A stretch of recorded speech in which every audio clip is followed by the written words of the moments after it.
It's awesome. I'm invincible. I'm invincible. Yeah, I'm invincible. I'm untouchable.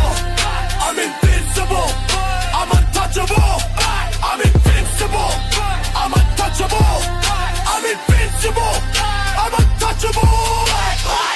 Came from the grind, never backing down. Empire strong, we run this town. Blood, sweat, fire, built for the fight. Shining like gold when we step in the light. I'm untouchable. I'm invincible. I'm untouchable. Dark nights, city lights, crown in my sight. Drill bass hit, we ignite the fight. Legends are made, never bought, never sold. Untouchable empire, power and bold. I'm invincible, I'm untouchable. I'm invincible, I'm untouchable. I'm invincible, I'm untouchable. I'm invincible, I'm untouchable. Step heavy, echoes in. Step heavy, echoes in. Step heavy, echoes in. Step heavy, echoes in.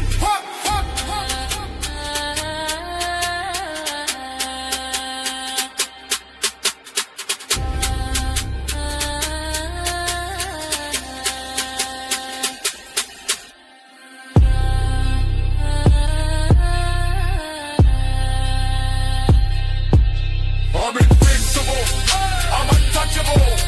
I'm invincible, I'm untouchable. I'm invincible, I'm untouchable. I'm invincible, I'm untouchable.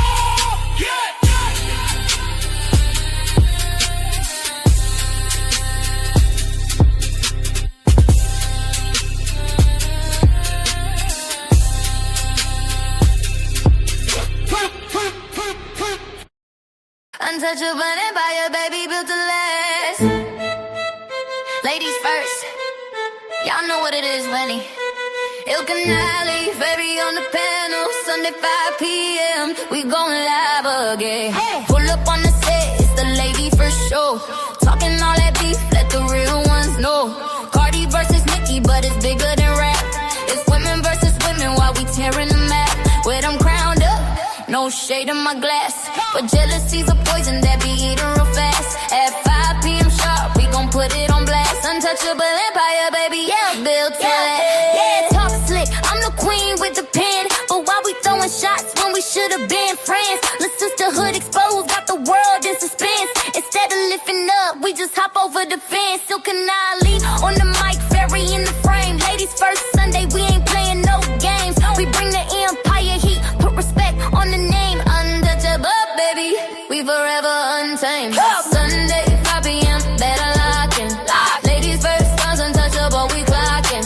Queens on the stage, no stopping. Empire, baby, this the new wave popping.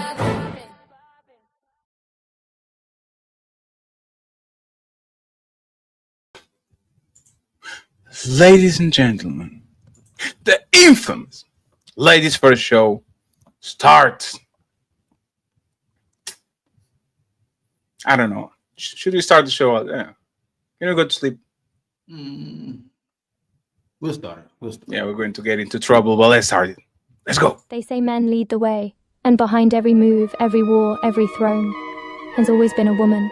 She nurtures, she shapes, she survives, since she speaks, not just to be heard, but to shift the room. Because when the world gets loud, and 'tis her silence that says the most, this is not about taking over.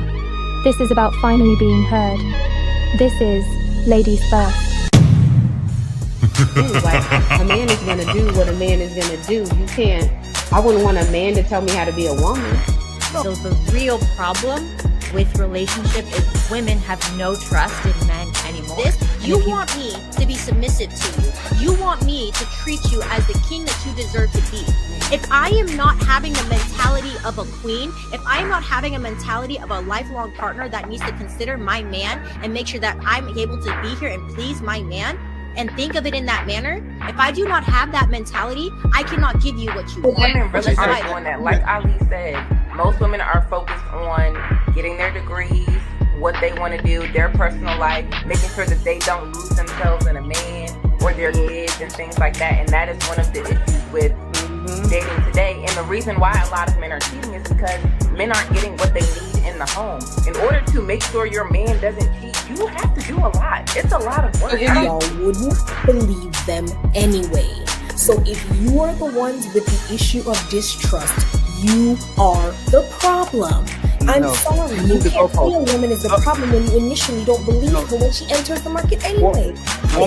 If you're on Instagram and your panties and bra, and he comes into your DM, what part of respect do you think he coming in there with? And you're saying because you're a woman, you can be on Instagram in your panties and bra. As a woman who's a couple of decades older than you, and I'm going to tell you that you're going to get what you get.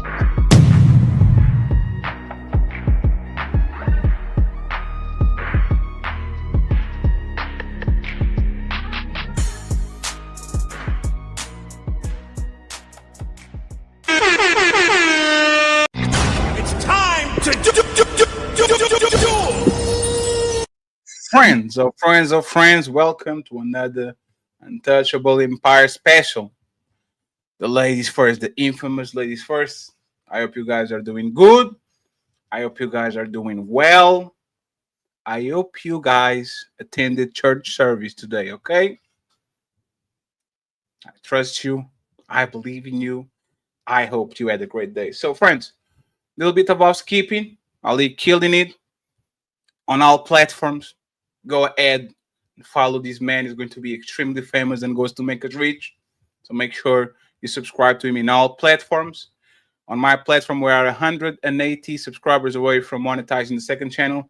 Tomorrow, we go back full speed, pre-recorded videos, all of that. And the reaction videos start next week too. So we're going to have a lot of fun with that. Make sure we get to 1,000 subscribers. The goals, we need 15 members on Ali's side, okay? So make sure if you can contribute with the memberships, make sure that we get him 15 members.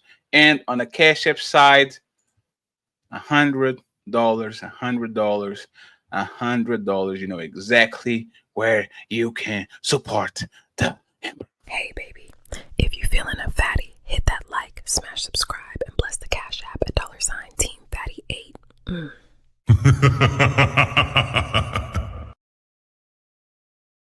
Other than that, I don't have nothing to sell y'all. Buy my course in a year.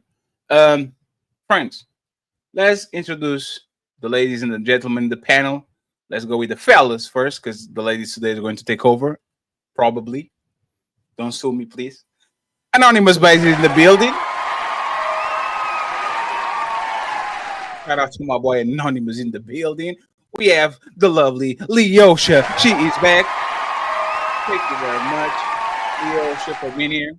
Old friend VICK. She is in the building. How you doing, VICK? Thank you very much. And the new friend, we have CARMEN. She is in the building. Thank you very much, ladies and gentlemen, for being here. We're going to drop a link in a few, but please just be patient, okay? I have an icebreaker for y'all, right? And this is a personal thing. I chose this one for me because I am on a very tough spot right now, and I need y'all help to help me solve this problem, okay? So I'm going to show you this, okay? Don't tell nobody that I'm showing you this. Some reports, right, showing up on the internet of women that are happily married on their 30s, but some pictures of them having fun on their 20s are kind of pulling up, right? So what happened is that they are in pool parties like this on their 20s. This guy is called Dan Belzerian. He's like a rich dude that has yachts and mansions, and he goes on parties and all that. So basically, he says in their 20s and then in their 30s, and they are married with somebody that, I don't know, just saw the love of their life in them. And then we have them partying again on their 20s, and then in their 30s, wholesome, taking care of their kids and having fun. And then we have them again on their 20s with the titty meat on the side, riding in Dubai. And then on their 30s, happily married, mama of two, family orientated, phone on do not disturb, in bed by 9 p.m. So, because I'm a person that is very confused and I'm insecure, I don't know what I'm doing. I need help for my ladies. Ladies, 36-year-old on pace to be a millionaire by 45. Because Ali is going to make me rich. If you want to know real estate, go work with Ilkan Ali. Hit him on the book a session, $50 hour. Okay. Imagine that I get my shit right by 37. I have all the tools that I need to be a good husband and provider and all that. What age range would you recommend me date? And if he's in the 30s, should I care about these, my future wife, having fun in Dubai with Dan Belzerian when she was 27, like 5 years ago? I want to know. It's time to do. Miss Carmen, you get the floor. Should I care or should I be benevolent and says the past doesn't matter, baby? What matters is us now. I go first.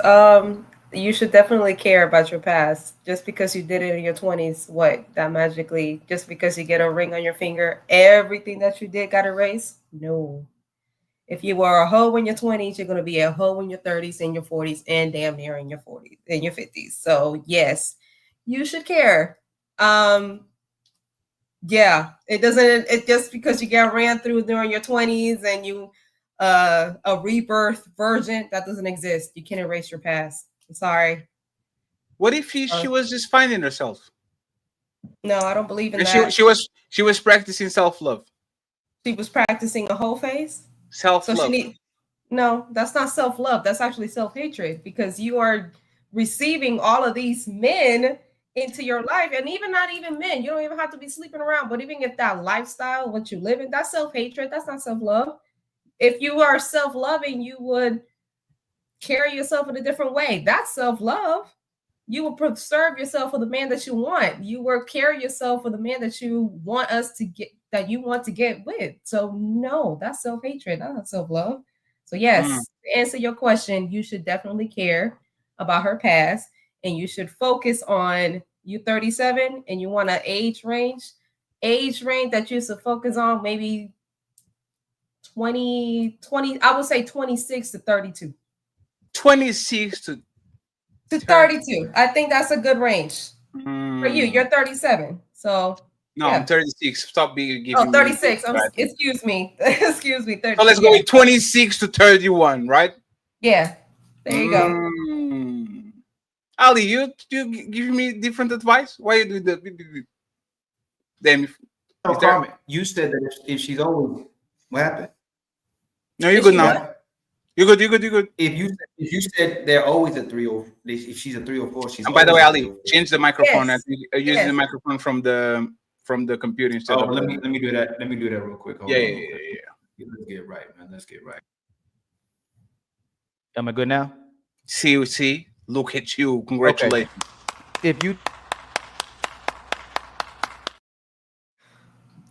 Thank you so much, my brother. If you're saying that once a 3 or 4, always a 3 or 4, then why would that be the age you recommending? Like, that's a very good point. That's a very good point, sir. Like, if you really love us and care about us, like the way it seemed like you was conveying, why would you recommend 26 to 31 or 30 to 32? If she's always once a 3 or 4, always a 3 or 4. It is. Once you're a 3 or 4, you're always 3 or 4. I believe that. But this all the 26, all the women between the 26 and 31 are 3 or 4s. No, they're not. If you choose to settle with somebody who is a 3 or 4 between the ages of 26 and 31, bets believe that she might be a good wife for a little bit, and then she's gonna reverse to her old ways. Yes, she will, because she's a 3 or 4. You knew that when you married her. But I don't mean that every single woman that's between the ages of 26 and 31 is a 304. So women will always say, hey, just because I dress like this, or just because I talk like this, or just because I'm hanging out with this person, don't mean I'm a 304. How would we identify what a 304 is? That's a lie, because if you dress half naked and if you speak a certain way, if you carry yourself a certain way, then you a hoe. If you're not a hoe, you're not supposed to expose yourself. You're perfectly okay with covering yourself up. And I'm not even saying that you got to go out and be a prude and you got to go out and have like turtlenecks or whatever, but you do not need to dress a certain way. Why are you dressing that way? Because you're attracting a certain type of energy towards you. And if you crave that energy so much, then yes, you're a 304. You are. That's what you want. If you're not a 304 yet, that's what you want to be. Because you are trying to get promoted to 304. That's crazy. I guess you try to be promoted. I guess you try to be the next whoever the hell. Yes, you are. You can't just be out here naked and then be ashamed or be offended when dudes come at you. Look at the way you dress. Look at the way you carry yourself. Look at the way look who you're hanging around with, and you're mad at a man that will treat you any kind of way. You have to. But why let me just say this: it's not me that is incompetent; it's y'all's fault, ladies. Yes. I'm pointing at y'all. It's y'all's fault. I thought it was me, but Carmen is opening my eyes. It's y'all, ladies. I say that you set the stage. You set the stage of what type of man that you want to attract. You set the stage to that. So, what stage do you want to be? But last one, and I want to get to the other ladies because I want to see if they can counteract that or they got a rebuttal to it or they support it. If she's still available 26 to 32, what was she doing this whole entire time, and why she's still available? She's such a good woman. Well, to answer that, maybe she just hasn't met the right man yet. Maybe she is saving herself, or maybe an older gentleman, or maybe there's a. But yeah, so she just remained. I mean, let's not act like there's a bunch of available men that out here who are the ages of 26 and 31 who are just coming to get you, and they're all godsome and wholesome men. So let's not do that. Maybe she is. Maybe some women out here are saving themselves for a proper man that's not in the available age range of 26 and 31, because y'all not perfect either, just like men, just like women. She said y'all suck, fellas. There are some men out here that are not ready to settle down within those ages. They are ready, which as a man they can do. They are. Carmen, let's do majority. Majority of men between 30 and 35 are marriage material. Yes or no? The majority? Yes. No, they're not. Because No, because I believe when you are a man that's ready to be married, that's ready to take on the responsibility, you don't even know who you are as a man. You can't even support a woman until you're damn near in your 40s. How can I not support? Now we fight. Now we fighting. Okay. You know what? It's time to do. Let me get my iced tea real quick. You're not playing with me. Stop playing with me. Okay, that's my opinion. I don't believe that men are ready for a marriage or are even ready to take that responsibility until they're at least 40, because they don't know who they are yet. They don't know who they are yet. But most men are not getting hoes like on their 20s. That's a reality. Most men, like if you talk with your local mailman, butcher, carpenter, the men not getting bitches like that. The guys that you might like might getting woman. But those men can help your life just by the fact that they exist.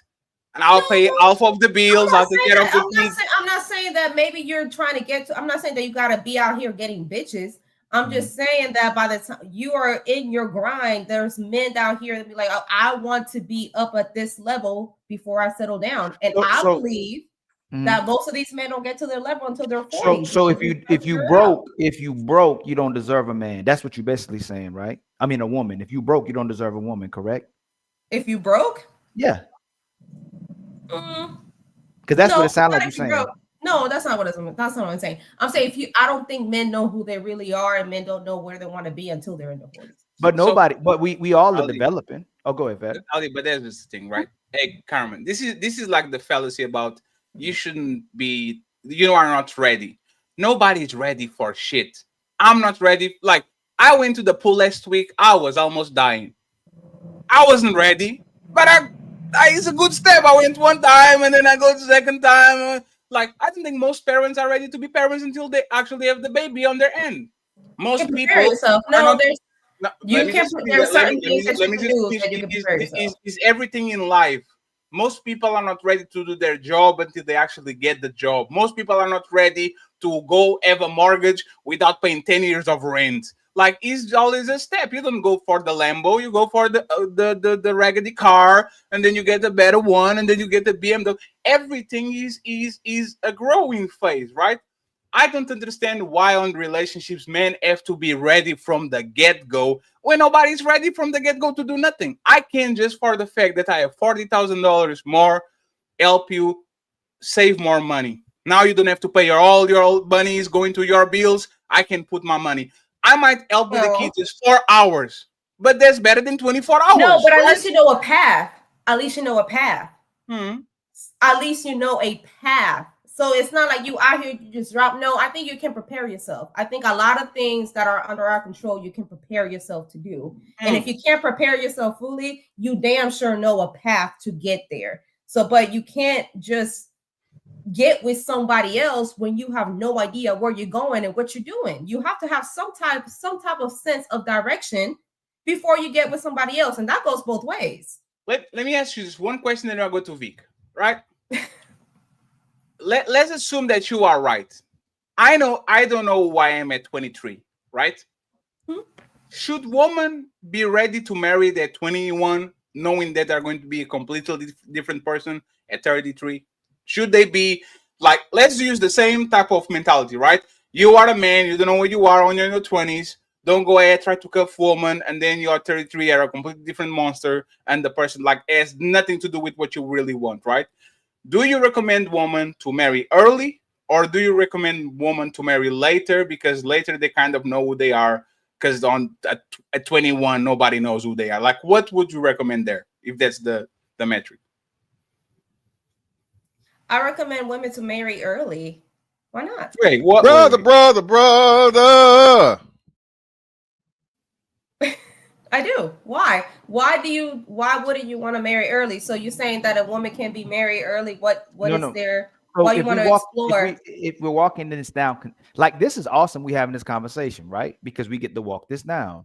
How is a woman ready if you're saying a man isn't ready? How are women ready if most of these women are still in their fun phase, their 304 phase? They still ain't developed fully either. They don't have no career. They don't have anything as well. Why does a woman need to have a 304 phase? Hold on real quick. No, I didn't say she did. Why is she developed and the man isn't developed? Why is she ready for a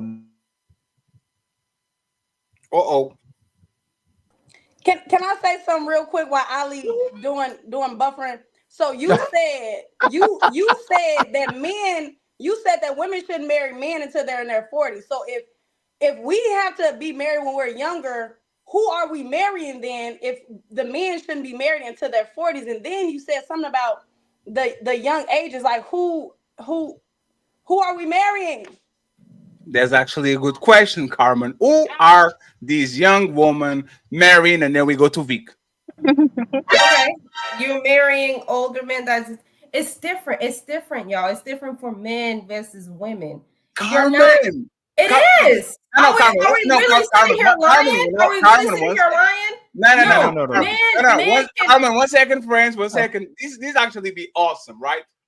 Carmen, I literally said, I am 36. Who should I marry? Then you said 27 to 32. Yes. And now you are telling a 21-year-old woman to marry an older man when you didn't even recommend me to marry a younger woman. Because that question was asked me. So if a 21-year-old woman is undeveloped, that's what the question was asked. Hold on. Hey, Carmen. So it don't seem like we're trying to get you in a gotcha moment, right? No, I'm not. Why would an older man deal with you're saying younger women are ready, but you're acknowledging that a lot of younger women ain't ready. So why would a younger man pick a younger woman in today's market? Not in what would make sense and what you're trying to speak, because it should make sense. But you're saying the young woman isn't ready when we acknowledge that the young woman isn't ready. She's trying to have fun to be in her 304 phase. So why would the older man acknowledge the woman wasn't ready? I'm confused. So hold on. So let's make sure we establish this again then. Carmen, are majority of young women wanting to get married with men or have fun with men? I was asked if it's better for a can woman you answer that? to get married. Carmen. Remember, I told you I'm not trying to get you in a gotcha moment. I'm going off. I We're talking about what's real and we're talking about what's ideal, right? Okay. Are young women trying to get married today, or are they trying to have fun? I believe young women should get married today. No, I didn't. That's not the question I asked you about what they should do. That's ideal. What I'm asking you is what's real. Are young women prepared to be married and get married with men right now? Today, now. Yes. No. The answer is no. They're trying to have fun. Should so it be that way? No. So why would you recommend the men currently today, or even your son, if you had a son, to marry young women?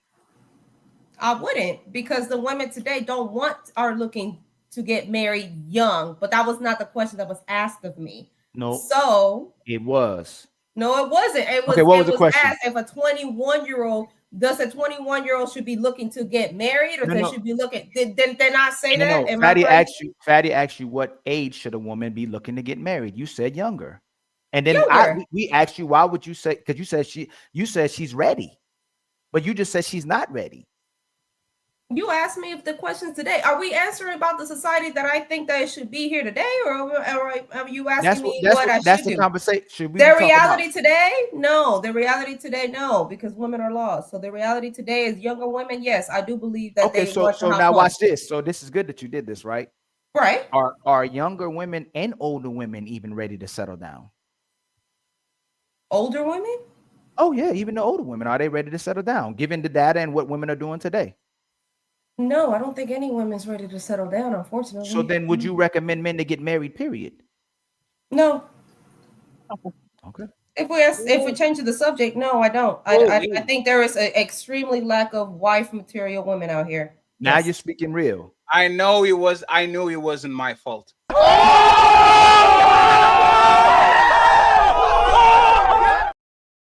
Every time I think I'm incompetent, somebody reminds me I'm perfect. They're like, "No, Fatty's not." Oh, you're perfect. So you don't think it's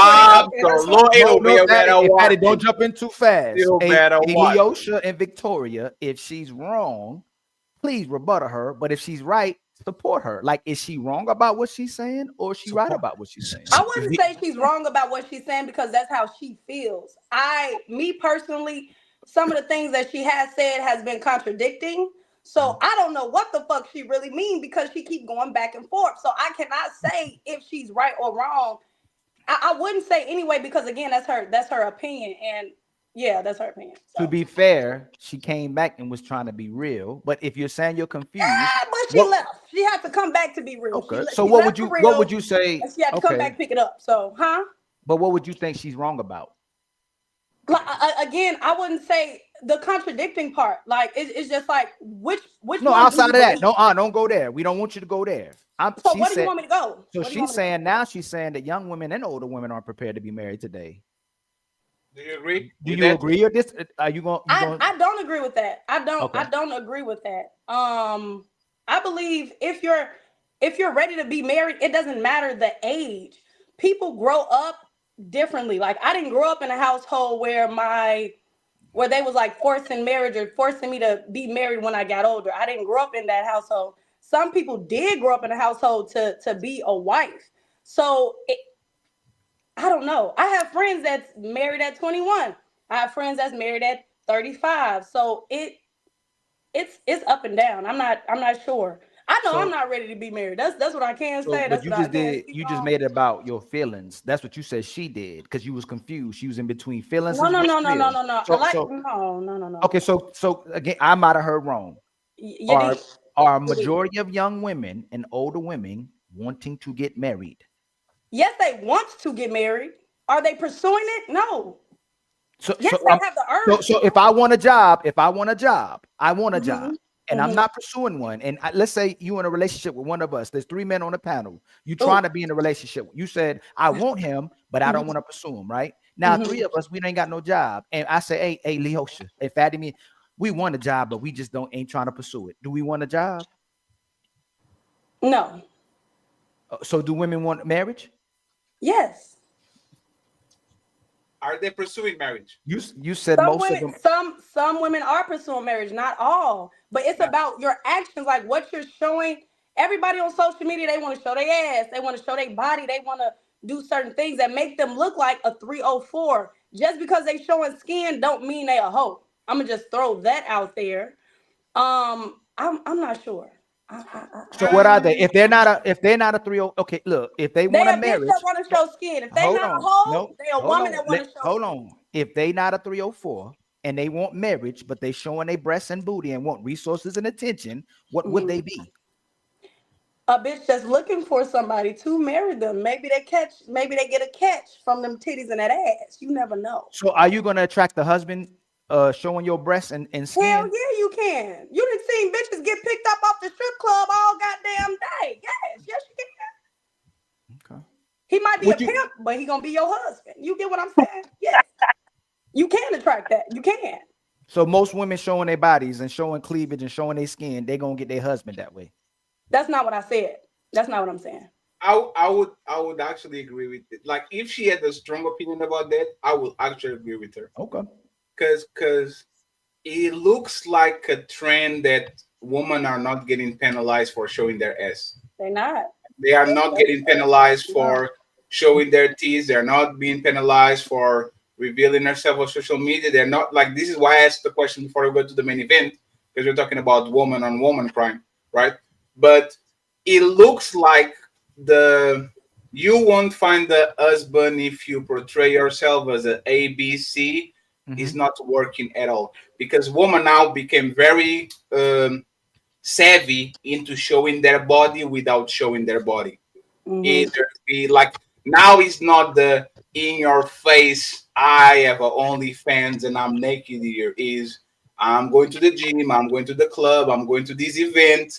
Look at, like I said, I'm saying it gets to I'm on this competition.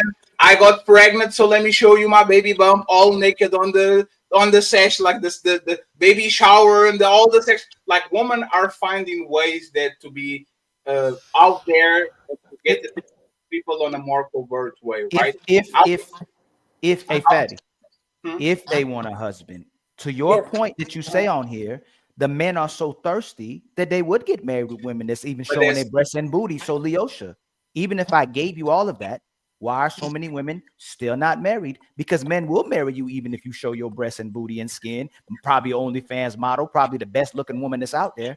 Why are women still not getting married, LEEOSHA, if they are looking for husbands? I truly think because of social media, everybody feel like they have options. So when they get somebody they want, they still want more. So they go out and they get the more that they want, and that doesn't help in a marriage unless you have an open marriage. So I think it's like the whole option thing. Everybody feels like they got options because of social media. That because people think they got options and they can do better with whoever they're with. I'm gonna come back. If me and Fatty got options of hoes, do you think we're gonna be entertaining the hoes? Yeah. If women really want to get married and y'all countlessly say you got options, and a lot of you say you can get any man you want, but still aren't married, do you want to get married? Yeah. So Ali, this is what I think. I'm speaking for myself. This is what I think it is, right? They have a thought, and Vic, please intervene afterwards. They have a thought on the back of their head. This is the checklist shit that we talk about all the time, Ali. These women, a lot of them, want to get married and have kids as a checklist. It's not that they really actively want it. It's like me saying, I want to be in shape and go to the gym. Do I actively pursue it? Right. I want to do it eventually, but something that is on the back of my head is not like a priority. So what happens is that most women have that checklist. I want to have a kid and be married with the random person that is going to show up in my life. And while they don't show up, I can meet them if I don't go through them. I have to go through 1, 2, 3, 4, 5, 6, 7 to get the 8, and the 8 is going to be the guy that says, "Oh, my princess, I love you. Let's get married." And This is the problem that I don't know if it was Vic or LEEOSHA that said, and I will call it the Aisha Curry syndrome. Is never enough, and that's why LEEOSHA talk about the open marriage shit. That woman clearly needs an open marriage. Like she clearly needs to get all the good things and security and money and status and kids that Steph Curry does while she needs to be dogged out by a random person on a DD party so she can feel loved and she can be all that so she can go back and be helpful again to her husband. Like what I'm seeing right now, and this is why I think Ali asked about the age of this woman. I'm not seeing good results from younger women, get married younger, get by 28, and now they are scratching to go outside because they never were outside and they seeing everybody having experience and they don't have none. And the older woman that was outside in their 20s and get married still, now they're scratching themselves because they developed the type of behavior and they were outside and they were traveling and all this shit. And now all of a sudden, being with the man is not enough. Not having an attention of everybody on Instagram is not enough. So they are looking for more. So at this point, me, myself, being a man, I'm not middle age, but I'm like, I'm not a young adult, I'm adult. It gets confusing because I have no idea if I should pick a 22-year-old or a 32-year-old.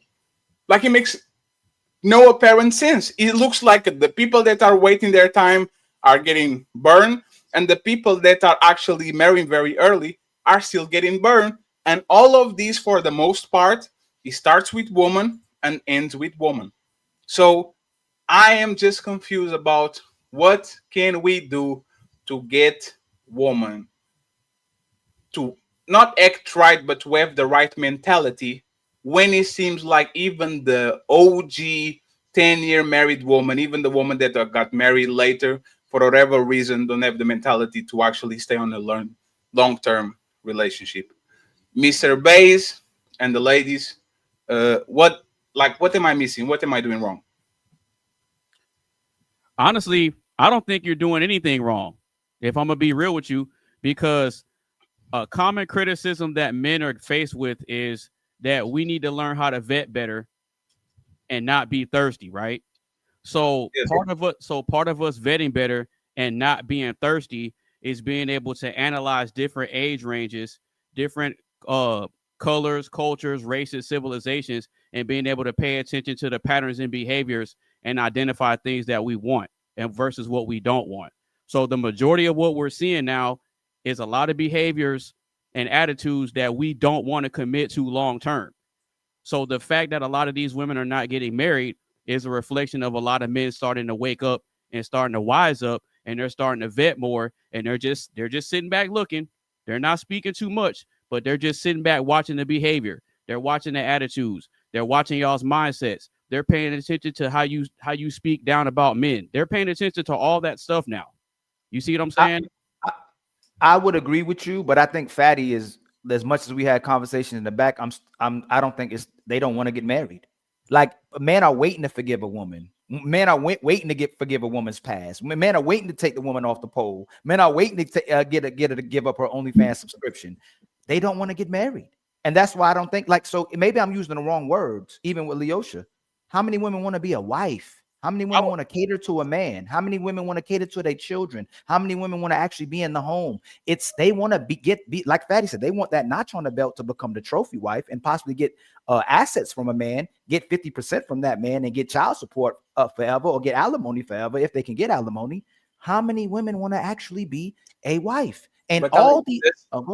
Doesn't that go to our point that women don't have no incentive to stop showing their ass because there's always men ready to cuff them and to bring them to make them honest? So I'm like, that's what I'm saying. Like if I'm watching everybody acting crazy and getting the trophy still, and I'm watching the woman that is conservative or is that more like not getting the better results, they're getting the same results as the woman that is outside.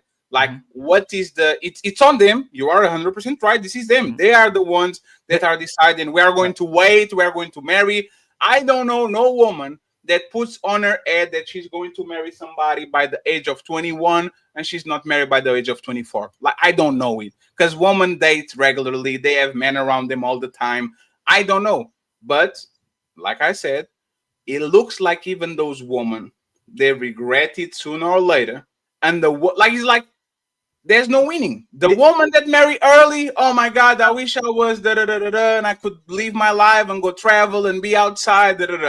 And then the woman that live that life and get married, they still go back to what is outside. Like what is going on outside? Like is the SpongeBob meme.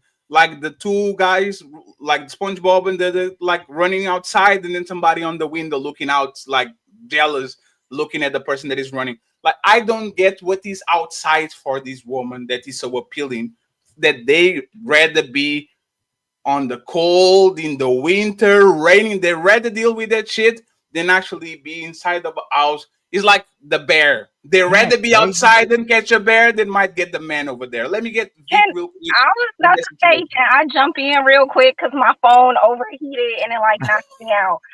So this is so much to take in. I don't think that a lot of women now are looking to get married only because it seems to be so much hate for men.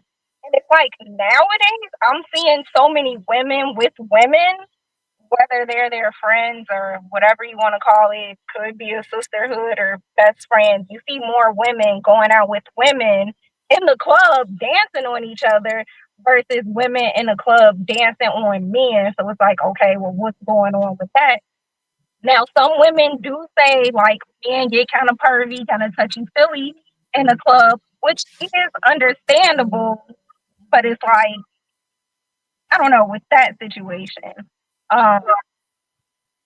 And then as far as a man who is 36, 37, I would say an age range in which he should be looking for a woman would be 30 up until his age, only because social media has put it out there that a lot of young girls are influenced, by these influencers who are pretty much half naked out on the internet. It's like the more attention you can get, it's like just because a man is in your DMs does not mean that he has good intentions, that he want to wipe you up. He may want to sleep with you because of what you present yourself to be, but that also doesn't mean that you're a hoe. Like just because you're showing skin doesn't mean you're a hoe. If you're out here sleeping with a bunch of people, non-committed and it's just casual, that type of thing, yes, that can lead along the lines of being that. But I don't think just because you show skin on the internet means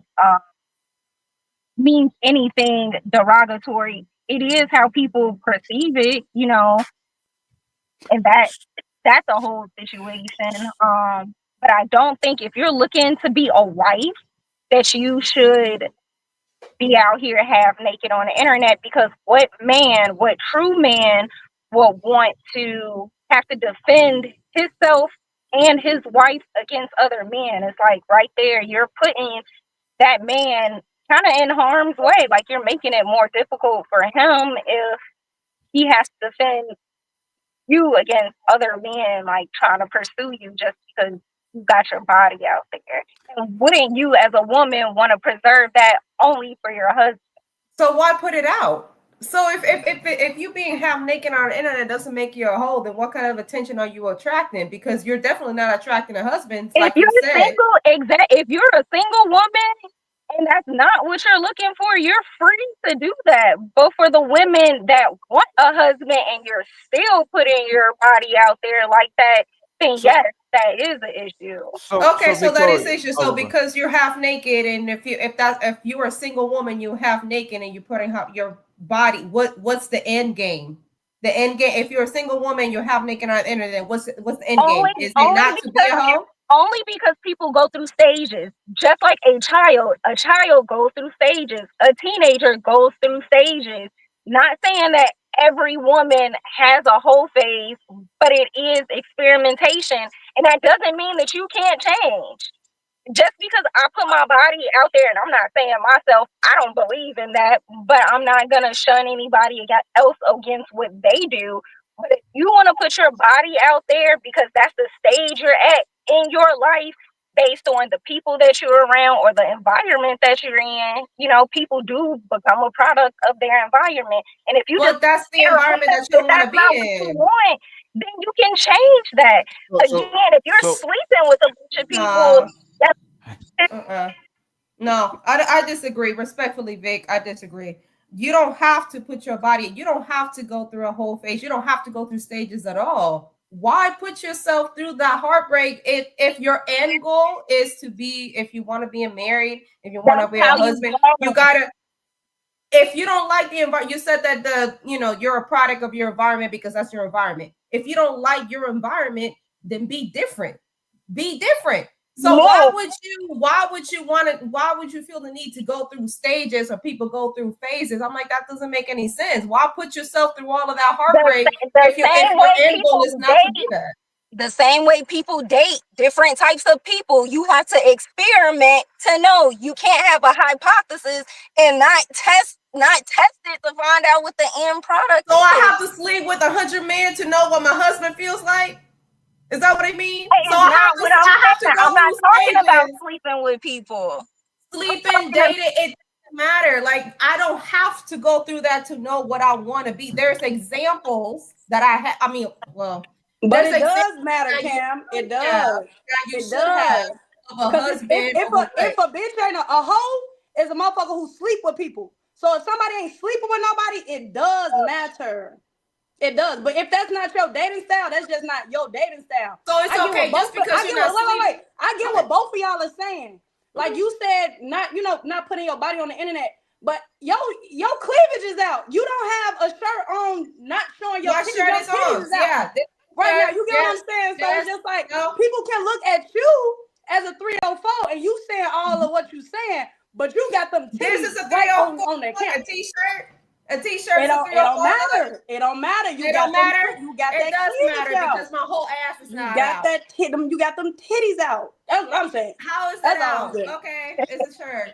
Okay, so if that's a 304, because I have naked women out here, it matters. So just because I have a t-shirt on, I'm a 304. Okay, you got them titties out saying what you saying. It's not out. They're not out.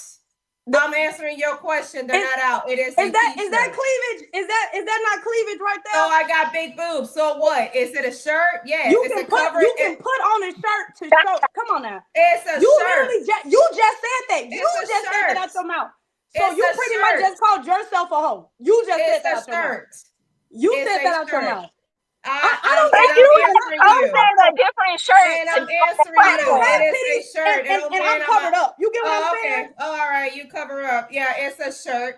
Do you see my nipples? Do you see my breasts? Do you see any nakedness around it? You're not getting it. You're not getting it. It's cleavage. You're not getting it. Y'all doing too much. That's what it is. No, you said too much. You said this out your mouth. No, I'm not saying that.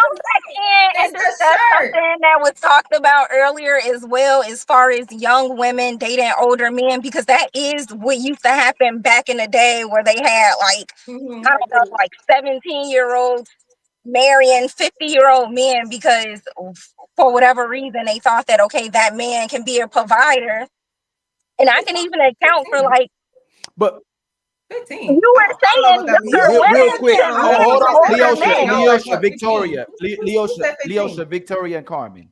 Do y'all know how vital this conversation is? The fact that y'all don't have this conversation, what is good for your sons? Like the women will fight with each other. What do you think is good for your sons? Like if you're pushing back on each other, process and assess what would be good for your son, what would be good for marriages, what would be good for a man to marry. So even if you're saying the woman would need to go through 100 bodies, Victoria, in the same breath, you said men shouldn't wipe up no 304s either. So if the woman put herself through all that, you're gonna turn right back around and tell a man that she changed when she is what she is now.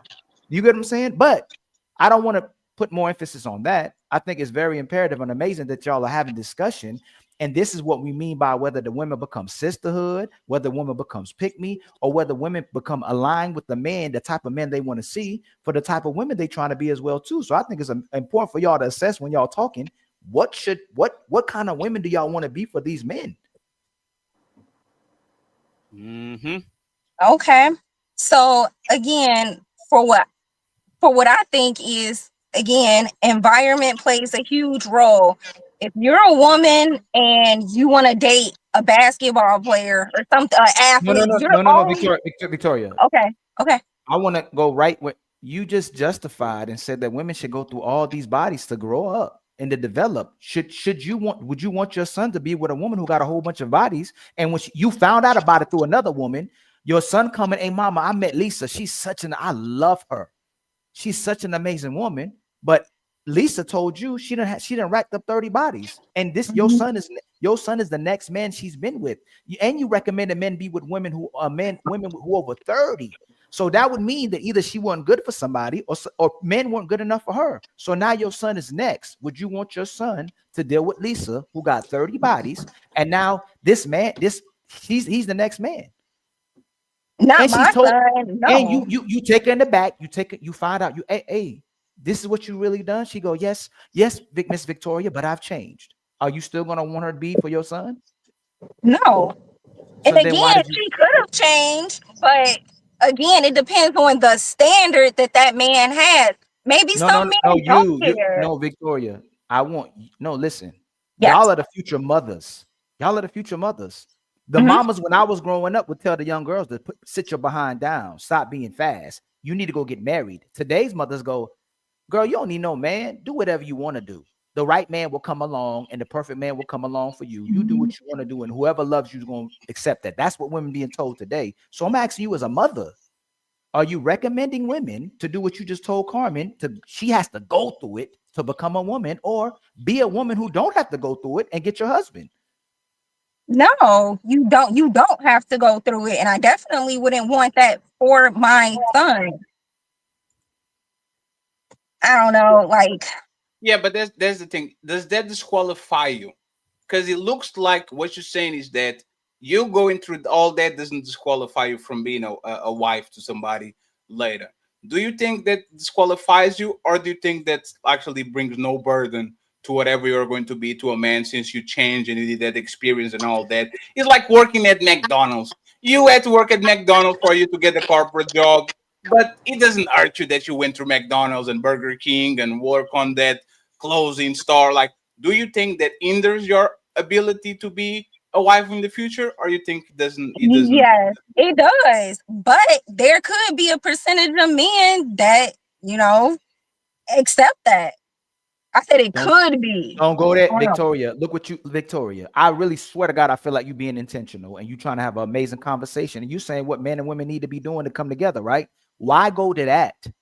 Like, why bring up that point that it could be versus what typically, if a woman has had that many bodies, wouldn't cooperate with none of these men, is she looking to be a wife for a man at that age at 30? No. Or is she looking for the man who will accept her for who she still is and go, hey, that's a good man because he accept me for who I am? I said no.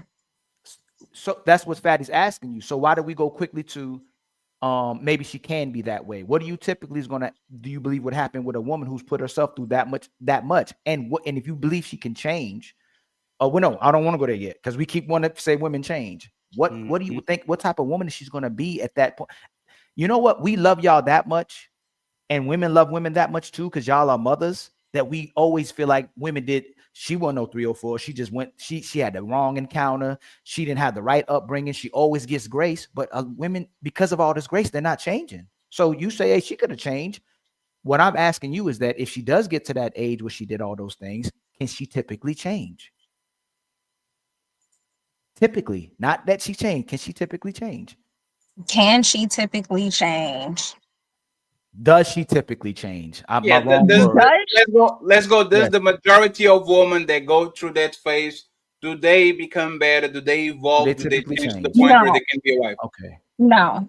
And that's what we need to address. And that's what sisters need to come collectively and go, hey, it don't matter that small percentage of women that change. Most men still will never get a wife because most women never change. That's what sisters need to collectively focus on and focus back on being mothers and good women again for the future generation. Facts. But it's like that's being torn now by social media because you got young girls that's 16 on social media with men in their 30s, 40s, and 50s, all like under their comments because now they think that it's appropriate. Again, women aren't being punished for being half naked on the internet. It's acceptable now. You're talking about the young girls. You ain't talking about the mamas. No, the mamas need to be addressed. Not the young girls. They're young girls. But the mamas are allowing it. But listen, as much as women come on here and say, y'all Y'all need to practice discipline. Y'all be entertaining these 304s. Y'all be friends with the 304s. Y'all be entertaining the 304s. Y'all be hanging out with the 304s. Y'all go out with the 304s. Y'all laugh and joke with the 304s. Y'all not disowning the 304s. Y'all still friends with them. And a lot of y'all, I ain't saying the women on the panel, be 304s too. So if y'all won't give up the 304s, won't give up the, and not y'all, women in general, won't give up the 304 behaviors and are still friends with 304s, even if they're in relationships, how's 304 behavior going to stop? It won't. It won't, because like I said, it has no consequences.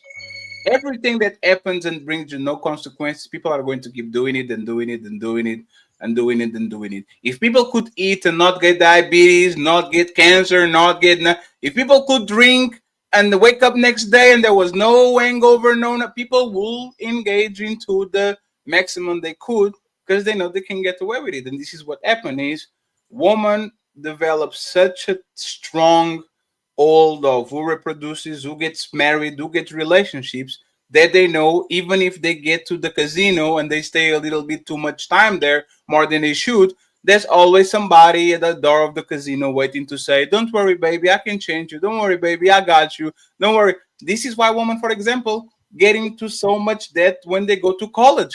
They are hoping somebody come ahead and come clean that shit up. And that's what people do when they don't get consequences. Men are like, man, go to college. If I get into $100,000 in debt, nobody's going to save me. I'll pay that shit. Women are like, oh, yes, this is 70, but if I get a good husband, he's going to help me pay 25, and by the time I'm 35, I'm good. I think women just playing with house money. Women are right now, they are the casino. They have like you are betting against the casino at this point if you're betting against women. And I think most women know about that shit because they know they might break their face, stumble, and get rejected and all that shit. And as soon as they go to their social media and they go to their DMs, here comes Fatty. Grand Rising Queen, how was your day? Oh my God, he did that to you. I can't believe that.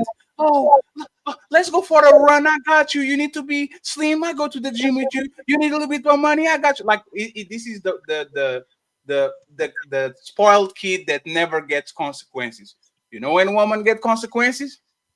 When you don't look like you look when you were 21. And now you don't get the same attention from the same guys. And now, like, you used to go to the movies 4 times a month and you wouldn't pay shit, and now you only go once. And you're like, damn, what the fuck is happening?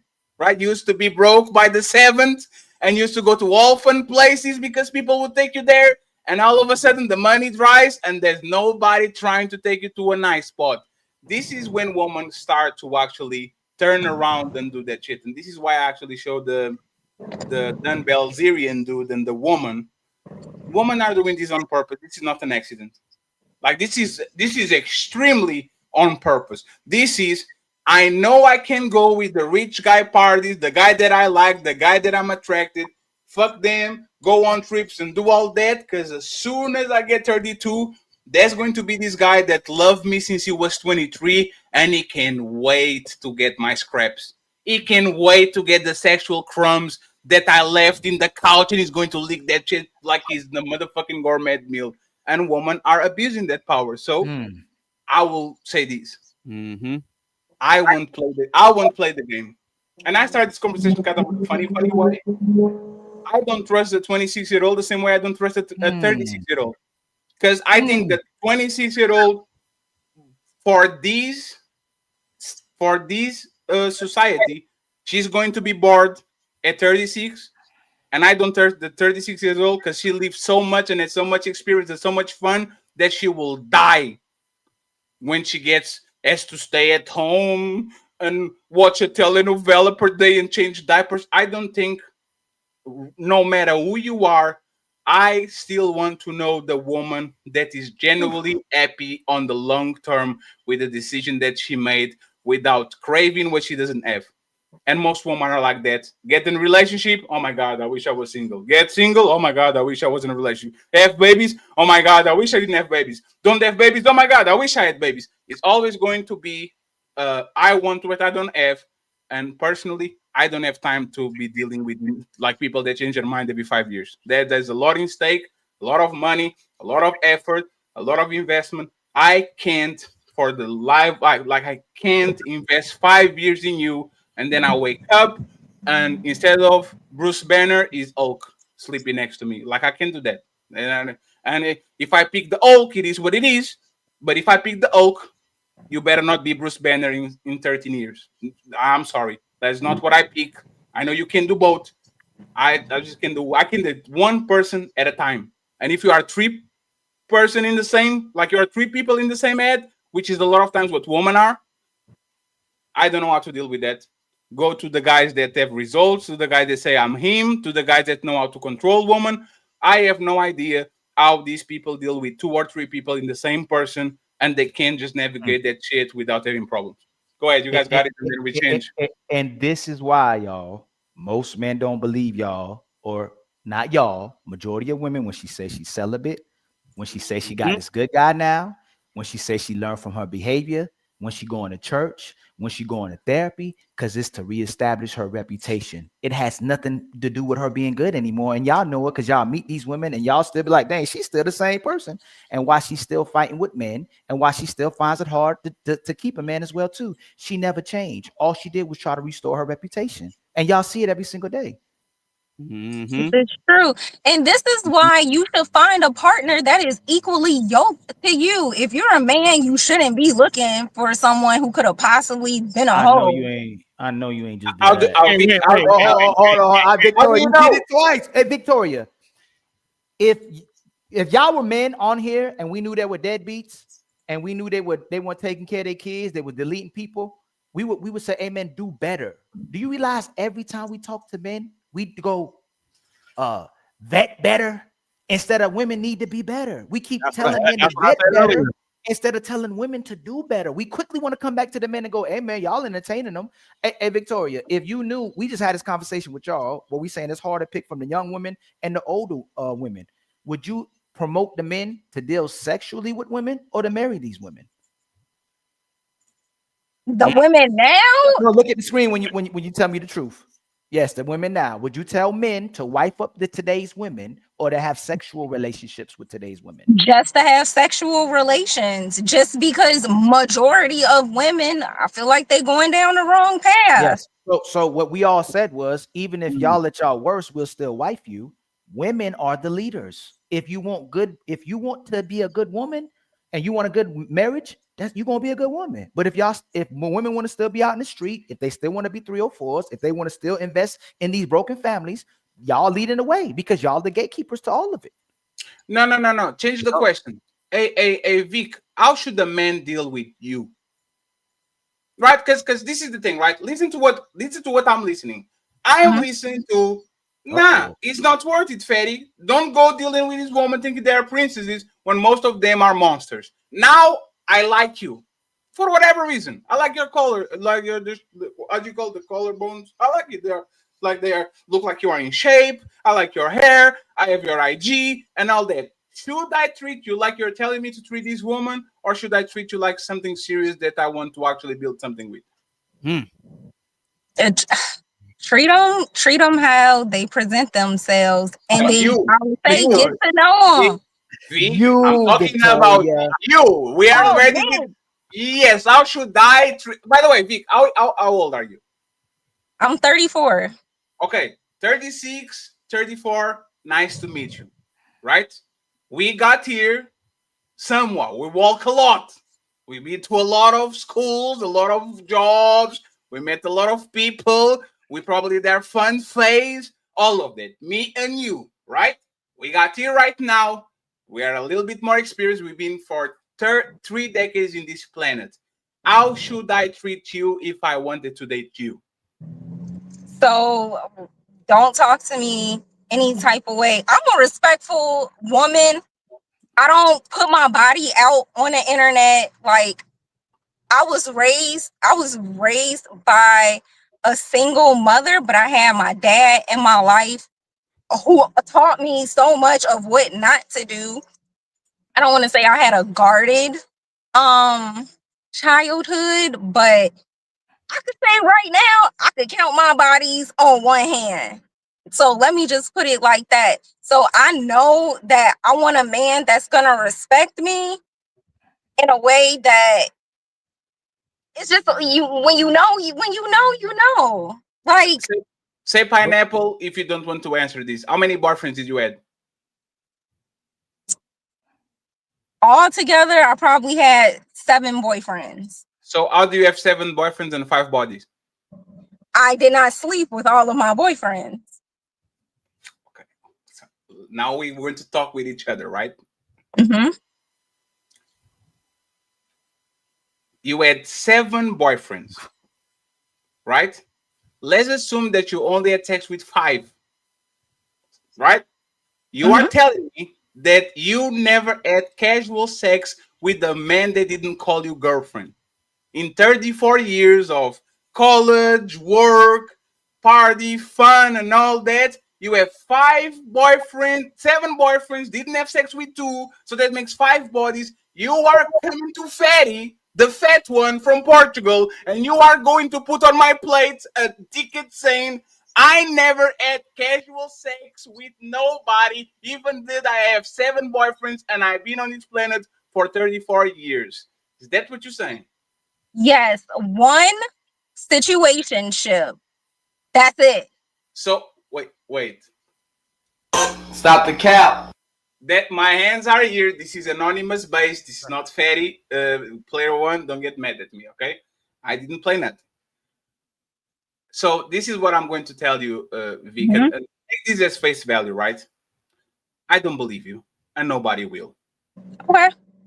And when I'm saying I don't believe you and nobody will is if we did that game where you call your girl, your best friend, and we are like, hey, ask her who is the guy that you are dealing with, right? And you don't say that we are on the phone. I guarantee you she's not going to mention your last boyfriend. She's going to mention Tyrone from accounting or whatever the fuck he works. And I guarantee you it's the same shit with most women that are single because woman can never be alone. Ever. A woman needs, a depressed woman needs company. A happy woman needs company. A busy woman needs company. Y'all can leave your phone away. That's crazy. Hey, Ali, this is what, like, I'm only talking about my dating life here and there, right? When people come to me and say, oh, Fatty, she didn't reply to me because she was busy. Have you ever been next to a woman and a woman won't go to the restroom with her phone. She will take a shower with her phone. She will be cooking with her phone. She'll be on a gym with her phone. That's the only time a woman doesn't have a phone is when she's on her casket because somebody took it away. That is not always true. I went 5 months without a phone, and my dad is the one who made me go back and get it. Again, it's the type of women he's saying in that y'all general. be dealing with. No. Hey, Victoria, he's talking about in general. And that's a lot of times when we talk about women in general, they go, that's not always true. Not me, without acknowledging women in general. As I've dated women before, and I'm literally sitting next to them. These are women who want to be with me, and they'll go, why can't you treat me like this person? Why can't you buy me presents like this person? Why can't you take me out on dates with this person as if they're advertising to me their value? But you're already telling me what kind of woman you are. There's so many women who are advertising themselves, even with men or without men, and you're telling us already what you're about. Because one thing is what most women won't tell you is what you get for being with the woman. She'll have her expectations, she'll have your standards, but she'll never tell you what grade of a woman you about to get, all the qualities of a woman you about to get, all the skills she has, all the experiences on how to be a good woman that invests in a guy. So what he's saying typically is when we encounter these women, they're already dealing with other men. And Ali, and it's a massive. What's up, bro? Fat, last one. And then y'all about to smile. That's y'all number one big elephant in the room and the secret. And we bring it up sometimes. There's always the men that women are sleeping with in and out of relationships. There's a guy on y'all phone that you call when you out of a relationship that you deal with when you get out of a relationship. So you don't get more bodies. And if it's not you, do y'all know women who are like that? Yes. Okay. Do you think there's a lot of women like what Fatty's saying too? Do you think there's a lot of women where there's this guy that she always calls when she gets out of a relationship? Well, I already said yes. No. Remember, because women can't be alone. So as soon as she get out that relationship, she's already calling that guy she likes calling that she has. If there's not another boyfriend lined up, there's the guy she calls that she hangs out with or engages in. It's worse than that. Let me actually tell you again, I don't know anything about women because I can't keep one, right? But I observe women. So I'm going to tell you something that happens with women worldwide. A woman will finally say, I'm done with shit. I'm going to be alone.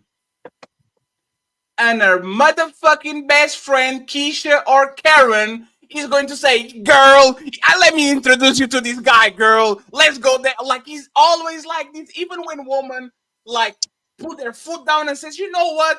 I'm tired of this shit. I'm not going to be outside like that. Their best friends are going to put them on that situation. They're going to go to the beach with the group of friends. They're going to go to the gym. Like, you know what? LEEOSHA is a fitness person. You know what I'm seeing, LEEOSHA? Women using those running clubs and those CrossFit clubs as dating clubs. They know the guys that they like are on the running clubs and on the. I'm seeing this in Atlanta and I'm seeing this in Houston. Every single time I see a running club is Tyrone, Big Booty Keisha, Big Booty Karen, Big Booty Keisha, Big Titty. I don't even run, so I don't know nothing about that. But my thing is, this is why I'm saying woman, unfortunately, the only time I see a woman alone is when she's so insecure with her body that she doesn't want no man to see her, look at her. It's the only time. As soon as a woman starts to feel in herself and she knows she has the powers and she knows the men are liking her shit and the attention is positive and all that shit, women are not alone ever. Y'all not even alone when you are in a relationship with us. All these niggas lurking in the corner. Oh, did she delete the pictures of Fatty? Oh, she deleted the picture. Like, time to go. Like, y'all not even alone when you are in relationships. And this is what I'm saying, right? Going back to Vic and then let's get Blu-ray, right? A person that has 7 relationships and 5 bodies, in my head, is a relationship type of person. Yes.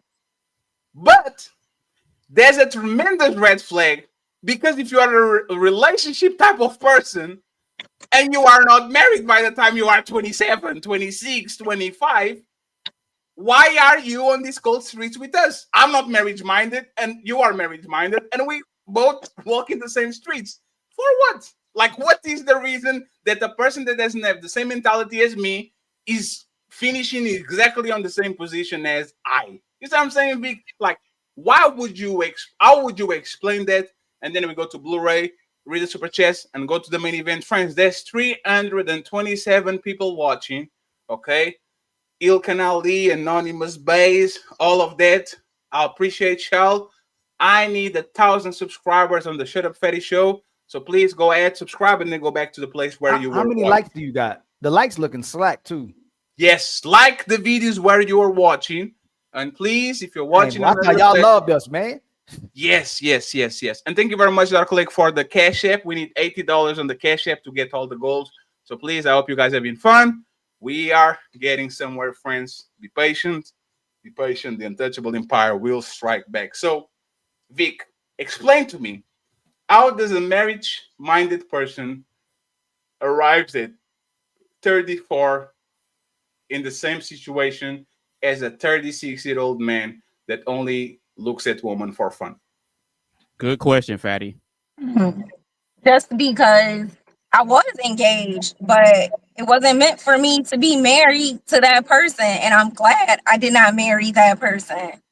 So now, after I did have the time of being single, I know exactly what I want. I know exactly what I won't tolerate in being in a toxic relationship.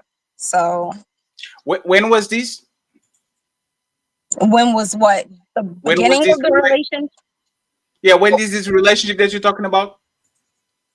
We were together for 9 years and engaged for 5. When did they start being toxic? See, I had to grow from that. It literally took me. It wasn't. No, I'm asking you 2 questions. Yes. When did they start being toxic, and what made them toxic?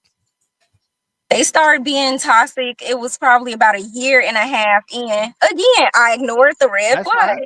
So 8 years you stayed longer with the person who's toxic, right? Yes. Okay. So what made them toxic? Physical, mental, emotional, just abuse. Yeah. So when was this? When was this done? Wait, this was done with recently, 3 years ago, 6 years ago. When you end this relationship? Like 5 years ago. 5 years ago. Okay, it's fair. You have. Let's assume we have to. First of all, it's kind of interesting that now I have to fit 6 boyfriends in a very short amount of time. Yeah. Because it's 9 years. If I get 6 boyfriends and there's like 6 is like 1 year-ish type of thing. High school, man. High school. Okay, so you have let's go with 3 boyfriends in high school, and you have 9 years with this dude, right? We still have 3, 4 to figure out. But let's do this. Okay. And then college. Yes. That's college. Okay. College, the good old college where people look for relationships. So now you are at 29 years old.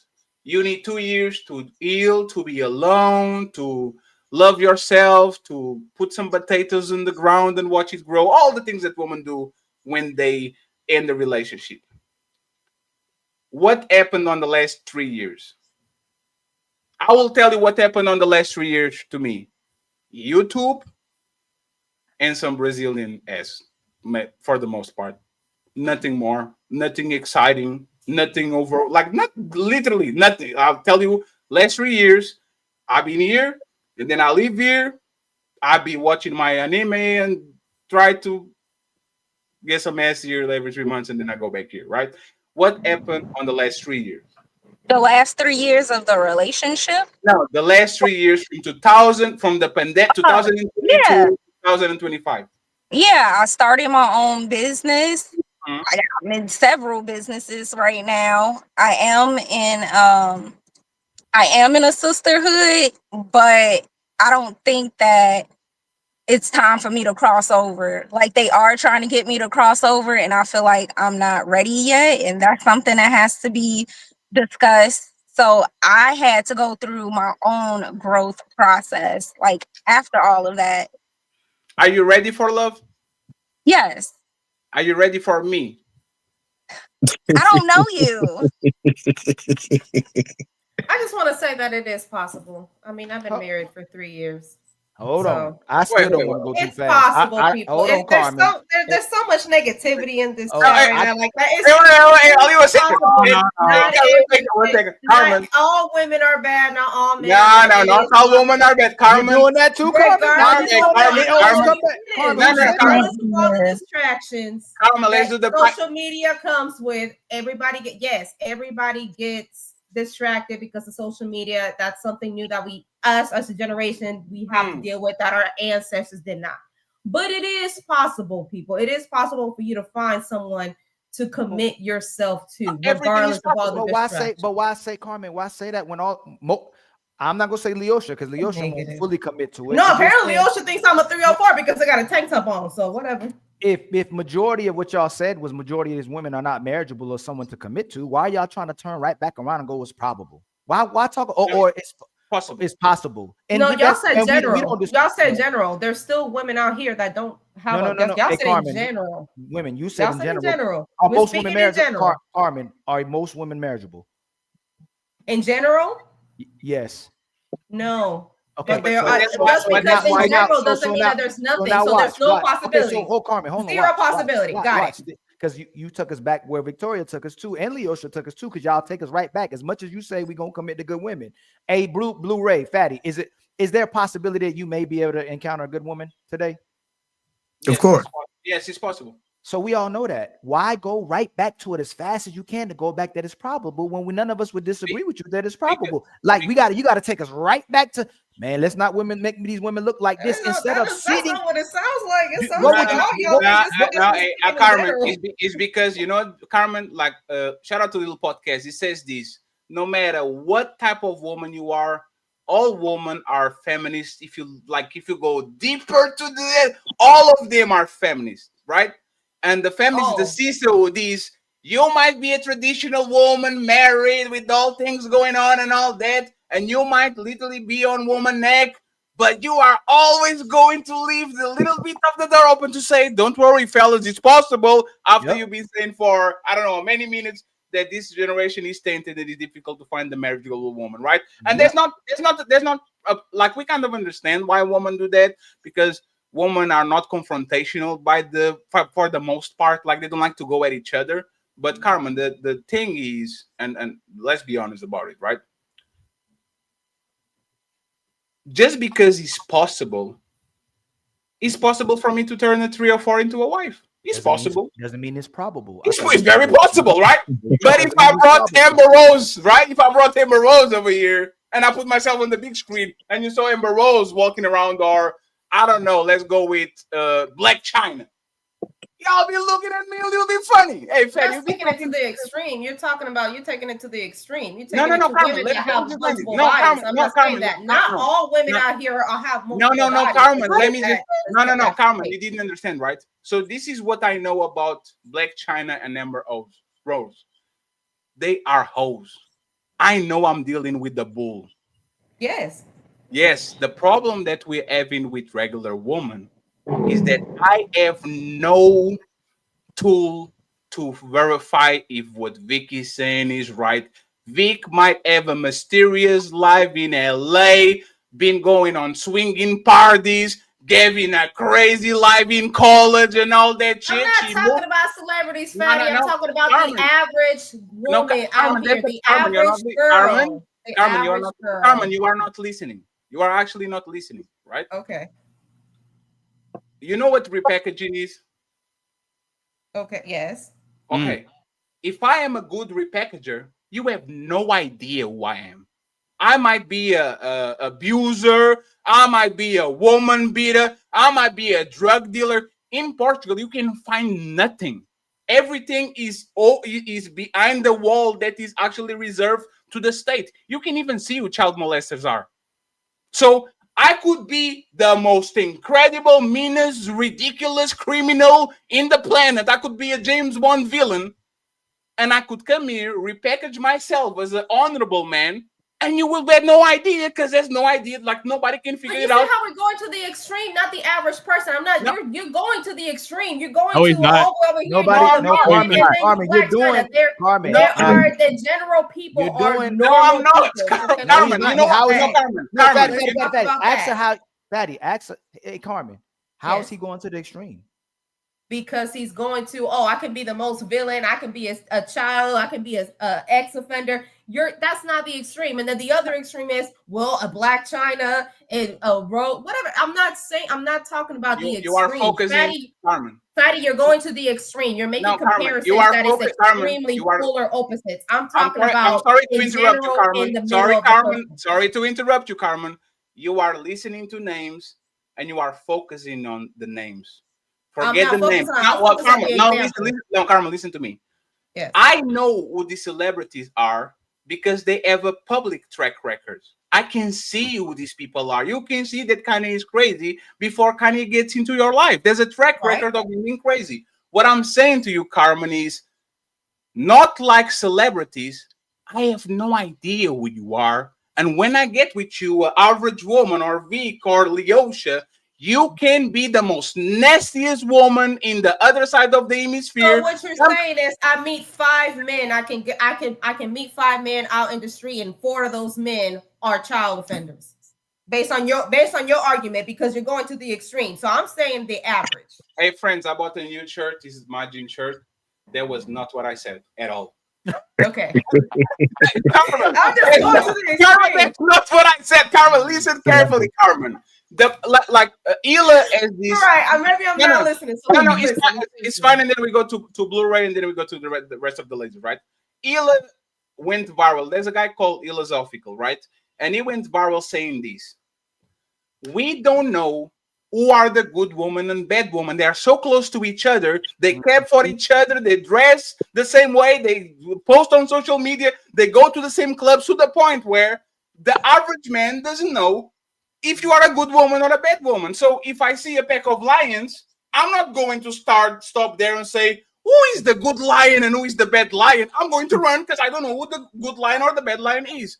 Women, unfortunately, are so close to each other that you don't know if that woman is the hoe or she's just a friend of the hoe. And this is what is happening with Black China. I know she's a hoe. I saw her. I know what you're doing. My problem is not with the hoe. That is clearly a hoe because I can deal with her like a hoe. And I actually am nice to hoes as long as they're nice to me. I just don't take you seriously. The problem is that there's women that actually be engaging in old behavior for decades. They're being ran through. They've been going to DD parties, getting semen on nipples, man, and getting trains on her. And then when they come to you, they do the repackaging, they do the rebranding, they find Lord, they find Jesus, Lord Jesus. And all of a sudden, I'm dealing with a woman that is Proverbs 32, Psalms, whatever. That is not a real identity. That's just a cosplay so her can get the husband. And this is why we're asking these two women is, how do I know when I get to Vic that she's only telling me the 5 boyfriends that she has, and she's not telling me the 33 adventures that she had while she was DoorDashing? You see what I'm saying? I don't know. I can't know. And that's problematic to men because for the most part, you know what the man is worth. You know his job. You know what car he drives, what house he lives in, how does he engage with people. Most of the things that you care about men, you can measure them. When it comes to women, I don't know if I'm marrying an ex-hoe, and she will deny that shit until she tells me that she has only 5 boyfriends, and now there's somebody on the party, is not her boyfriend, coming to me and says, hey, Fatty, hey, sorry to disrespect. I just wanted to say hi to Vic. We were friends a couple of years ago. We had some thing going on. But yeah, the past is the past. And now I'm not. Yeah. So you going to the club to go find your wife is what I'm saying? Because you said I'm like, they go to the same clubs. So you're going to a club to find your wife. Hey, Okay, Carmen. No. Let's do it. No, Carmen, I'm going to the strip club to find my wife. This is so y'all going to the extreme for real. Carmen, he's not really going to the extreme. I'm going to the whorehouse to find the wife. No. Hey, Fatty. Hey, Carmen. Go ahead, Anonymous. Yeah, he's not going to the extreme though. What's happening is that you're listening to what he's saying and you're internalizing it and you're responding based on how you feel about what he's saying. So you're misconstruing it and you're interpreting it based on how you feel about the information. See, the difference between y'all and us is that we can hear information that's unflattering about us and we're not going to argue you about it. But when y'all hear unflattering information about y'all will internalize it, figure out whether it applies to you or not. And if it doesn't apply to you specifically, you try to discard it like it doesn't. It's like it's not true at all. See what I'm saying? To keep from making women look bad. Exactly. That's what it is. Exactly. You still want to be aligned. You still want to stand close to the women so you don't look bad to those women. So you can still be aligned, even though you'll pretend like you're not aligned, but you still support them in what they're doing in their endeavors. Matter of fact, if we process what all the men are doing, y'all would say this is what brothers need to do to be a good man. If you really want to deviate or disassociate yourself from the judgment, y'all should stay out of women's business. Why are y'all in women's business? Oh my God, they're in women's business. But then y'all can tell us what a good man is all day and what a real leader is. But guess what? I bet y'all 3 can't tell us is what a real woman is. I put $1,000 on it. Y'all can't even tell us what it is, and y'all couldn't even agree on it. But y'all tell us men need to be protectors and providers. Men need to be emotionally available, emotionally intelligent, know how to communicate. We know y'all so much better than y'all know us, but y'all don't know us because you don't have to know us. That's the problem. So you either weaponize it against us, or you end up learning the man that you love and learning men in general to support you. So you do have a husband and a family.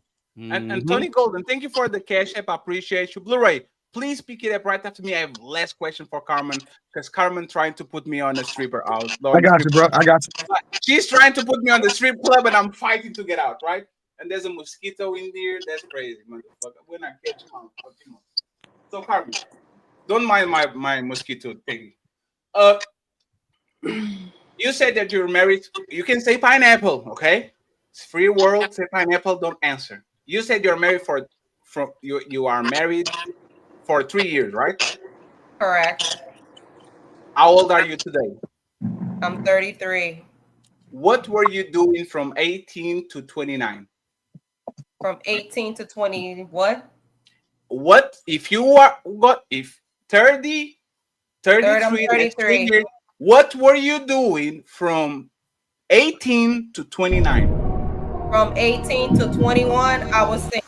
From 21 to I'm going through the time. No, that's the wrong number.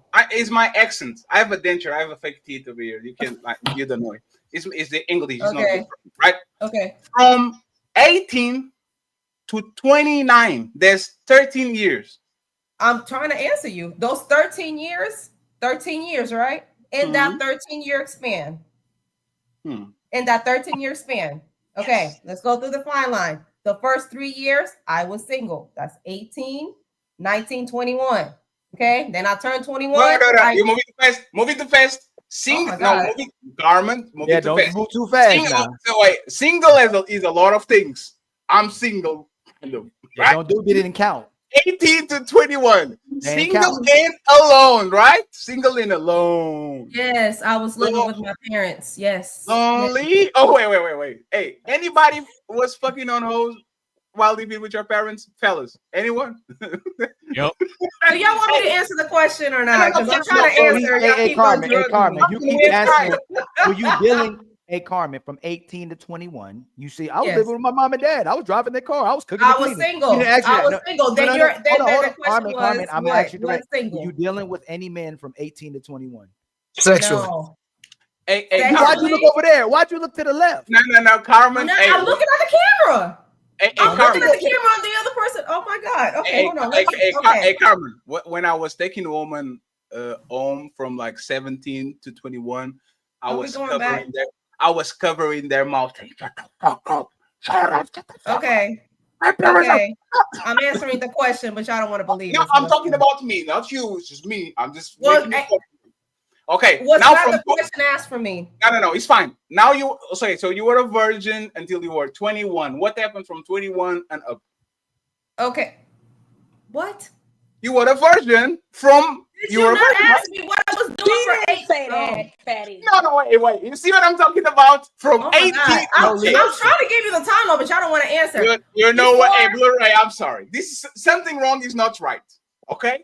What do you want to ask me, fatty? Please, ask the question. Re-ask the question.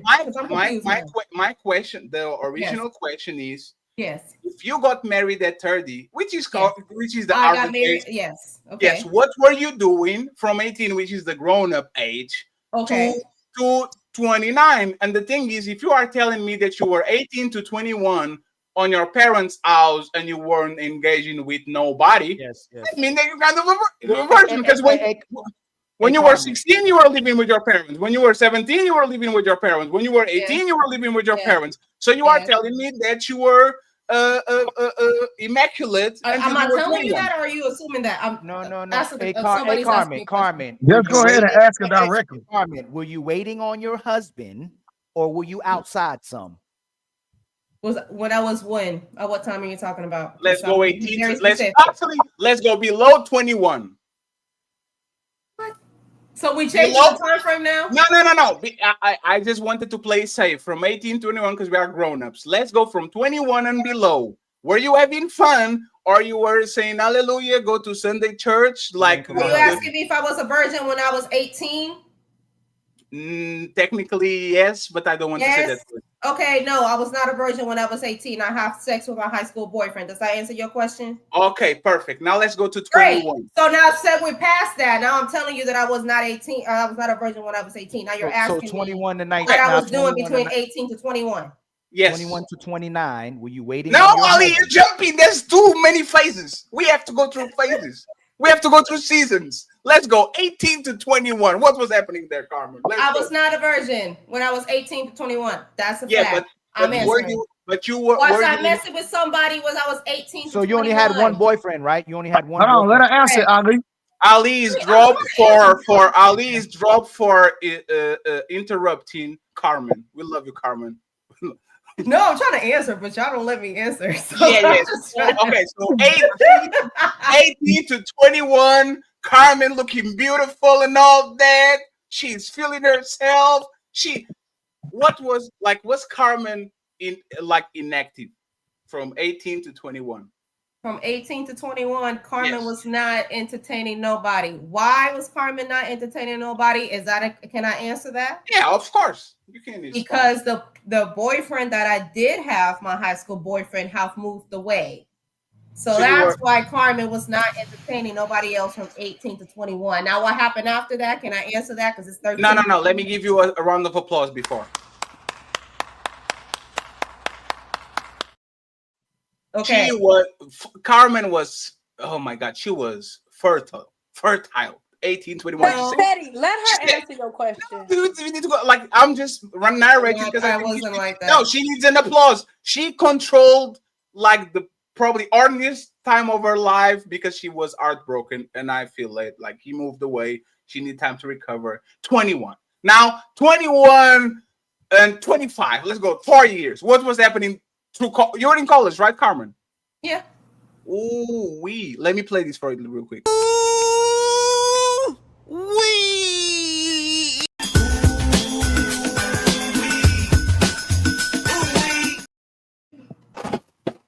So what happened in college, Carmen? In college? Yeah. I had boyfriends. Here we go. I had boyfriend. Yes, I did. So you had one boyfriend?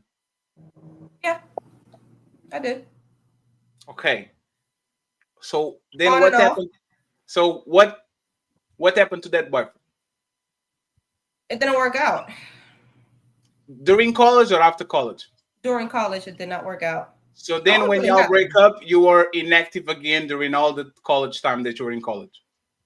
Yeah, I was with him throughout my Mhm. 4 years of college. Yes, I was with him throughout my 4 years of college. We got engaged, didn't work out. We moved on. We moved on separately. And then from 25, I met my now husband and we dated on and off, boyfriend and girlfriend, broke up, and finally till we got married. So I really only had 3 major boyfriends in my life, if that's what you're asking. So y'all broke up and he was like the plug and play guy from 25 to 30. And then you met your husband and he went about his business. No, I met my husband when I was after my college years, after my college boyfriend. Okay, that's 20, 21, 25. Those 4 years, I was with one man. We were engaged, did not work out. He moved on. I moved on to my now husband. Between 25 to 30, we were on and off. And then you got married. We finally got married, and now he's my married husband. That makes total sense. That explained the timeline correctly. That makes total sense. So now I'm going to ask you for you to understand what I was saying, and Blu-ray goes next. We've been saying Blu-ray go next for the past 30 minutes. It's because you've been a very interesting person to talk to. That's not my fault. It's your fault. You are this interesting. How is that my fault? Actually, let me put him over here so he doesn't forget that it's his turn. Let's assume he's not you, but he's another person that looks like it's not Carmen Diaz, it's Cameron I'm Diaz. not taking it personal. Okay. No. It's just for you to. It's not a celebrity. It's just a name that I pull out of my head. Cameron Diaz. I meet this woman, right?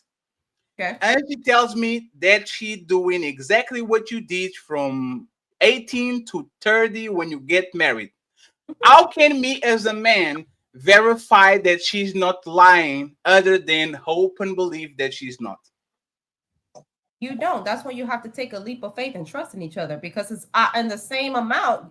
You can have multiple bodies and you tell her, yeah, I only have 3 loves of my lives, but you can really have 23. So there's not a way that you can concrete. No, but that's when the trust come in and the leap of faith and the commitment comes in. Does not that matter? Okay. No. And not only that, I can see, Carmen, just based off what you were saying earlier, because of your background, now your answers make sense. So it's like, I get it now. Because when you don't have so much dating experience, but yet you all are talking about the majority in general women now, it is when you have a certain type of background where I didn't date that many people and I don't have that much experience, how can I relate to the general or the vast majority of women that's, I guess, out here in the streets now? Yeah. I mean, I don't think, I guess my question would be, why would not most women have the same dating background as I do? I guess is my question. Like, why wouldn't that be the standard? If it used to be the standard, actually. There's not the Generations standard. back in the day used to be the standard. There's not the standard. The standard It's used not to the be standard anymore. Correct. No. It's not the standard anymore. But why wouldn't that be the standard? No, anymore? the standard used to be you only fuck people that you are in relationships with, and even if you don't do it like that, you only have sex with people that you grow to like. So first, I like you. I talk with you in school. I talk with you at the job. We flirt. We have lunch. We like each other, and then I like her, so let me have sex with her. Can we hear from now is I will have sex with you, and then I'll figure out if I like you or not. Yeah. So that changed, but that's the thing. And I will say this. So please, God, don't strike me right now with the thunder, because I'm just telling the truth. Most women that we take seriously tell us exactly the same shit that Carmen and Vick said. Me, I wasn't outside. I had 3 boyfriends and 2 friends with benefits. My body count is 6, and I'm 30, and I never had casual sex. It was just one time on Thanksgiving. I was drunk, and my ex. But it's like if all we get from the bad woman and the good woman is the same script. My body count is my boyfriend's, and I have one night stand, and I don't do casual sex. And Ali has 1,000 bodies, Fatty has 1,000 bodies, Blu-ray has 1,000 bodies, and now who are we fucking? Who is this woman that we are getting in our job, in our gym, in our school? Who are we having sex with? And this is what I'm talking about, the rebranding and the repackaging. All women, not all women, because this is exaggeration. The woman that I grew up in our 20s, they were never difficult to get, because they make it difficult for the guys that they don't like, and they make it easy for the guys they like. That's all. A woman will go to the gym, and Blu-ray, again, a world, like he's a top of the line trainer. He will tell you this: the most stuck up woman will go to the gym and be difficult, arrogant, no talk with nobody. And if she likes one motherfucker, she will make it as easy as possible for him to get in, because she likes him, right? She makes it difficult for most people, but she likes Blu-ray, so she go in, right? Every time. So my thing is, how can we believe in women when 90% of y'all have the same script? I tried to get relationship. I had 3 boyfriends. One was abusive and another didn't work enough. But I love you. I will never. I'm ready. I only want relationships. How is that possible when we know that men that have high body count be fucking the preacher's daughter, the military kid, the woman that was on an all-woman school? Like, all of y'all can get got, and y'all being got is just not publicly available information, because when we were younger, you could only have sex with the people in the village. So the village talks a lot, and we know is the fast girl. We know the girl that is giving it away. Now it's impossible, because we can literally go to Miami, have fun, come to Atlanta, have fun, come to Portugal, have fun, go to Alaska, have fun, go to whatever, have fun, and then find somebody at 31 that is very still wet behind the ears, and all of a sudden, congratulations, everybody. Fatty is married and he has 3 bodies, only 3 girlfriends, never did nothing wrong. That's the problem that we having. We have no idea who y'all are, because all of y'all are the star of your own movie, and the script is always the same. Blu-ray, and then we go to. I'm gonna go right, hey, Blue. I'm going right back to you just to add it. I swear to God, real quick. Not only that, when we ask y'all what kind of man y'all like, you say a man who respects you, kind to you. I can't hear Ali. You can't? Can y'all hear me? Yeah, because yes, you can hear him talk. Vicky, can you hear me? No. Just refresh and come refresh. Back yeah, come back here. We'll ask y'all what kind of man y'all like, and y'all say everything about the man you describing is a good quality man that respects you, kind, righteous, all these things. But then, just like Vicky said, she stayed with a dude for 9 years that was toxic. Every time we ask y'all about the man y'all actually were with, they were toxic men. They were liars. They were cheaters. They was abusers. Y'all like men that mistreat y'all. Y'all don't like the guy who respect y'all and like y'all. Because I would get if you say you stayed with a man for 9 years that treated you good and you just tired of the guy. but y'all always say the men y'all were with were toxic or no good men. So when y'all tell us y'all like good men, we see y'all end up with men that don't treat y'all with respect and treat y'all wrong. Facts. You got it, my brother Blu-ray. All right, so for clarification, Carmen, you've only been with 3 men, right? Sexually. Correct. Okay, cool. All right, so I just want a clarification. I just want to make sure that that's what the understanding that we all got. Because there could have been some people that fell through the cracks, but she's a relationship type of individual, so I respect that. What I wanted to say, as for just speaking about from a general standpoint, I want to ask all the ladies, do you know a married woman that has cheated or that is currently cheated? That's cheating. That's a question for the ladies. Yes. Oh, Well, no, 1 second. LEEOSHA, you. Oh my God. Leo, look, 1 second. LEEOSHA. The question was very simple. Wait, what? He said Whoa. he's cheating now. That's No. He said that either was cheating or that has cheated, ever cheated. Have cheated, or if actually, LEEOSHA, did you ever cheat on somebody? Does she gotta be married? Hell yeah. No. I ain't married. One second. Look, she said that she gotta be married. LEEOSHA, have you ever cheated? Have you ever cheated on somebody? Hell yeah, but he said married. I thought he said now is cheating now. Me? No, yeah. I said, do you know anybody that's married that has ever cheated or that is currently cheating? Oh, married. Women. I'm talking about women. Women. Yes. Yes. Okay, so your answer changed. So okay. Vic, you said yes, right? Yes. And Carmen, you said yes, right? Yes, I know someone who cheated in the past while they were still married. Yes. Okay, cool. And she's the woman. Yes. So the reason I asked that question, because me as a man, and I'm pretty sure all the men that are on the panel and everybody in the chat, man and women, they can say that married people cheat just like single people. Facts. So being married is not a badge of honor in these days, because married women and married men cheat just like single women and single men. Is that not a fact? Yeah, that's true. Can we all agree to that? No. 1 second. Actually, Blu-ray is not just a fact.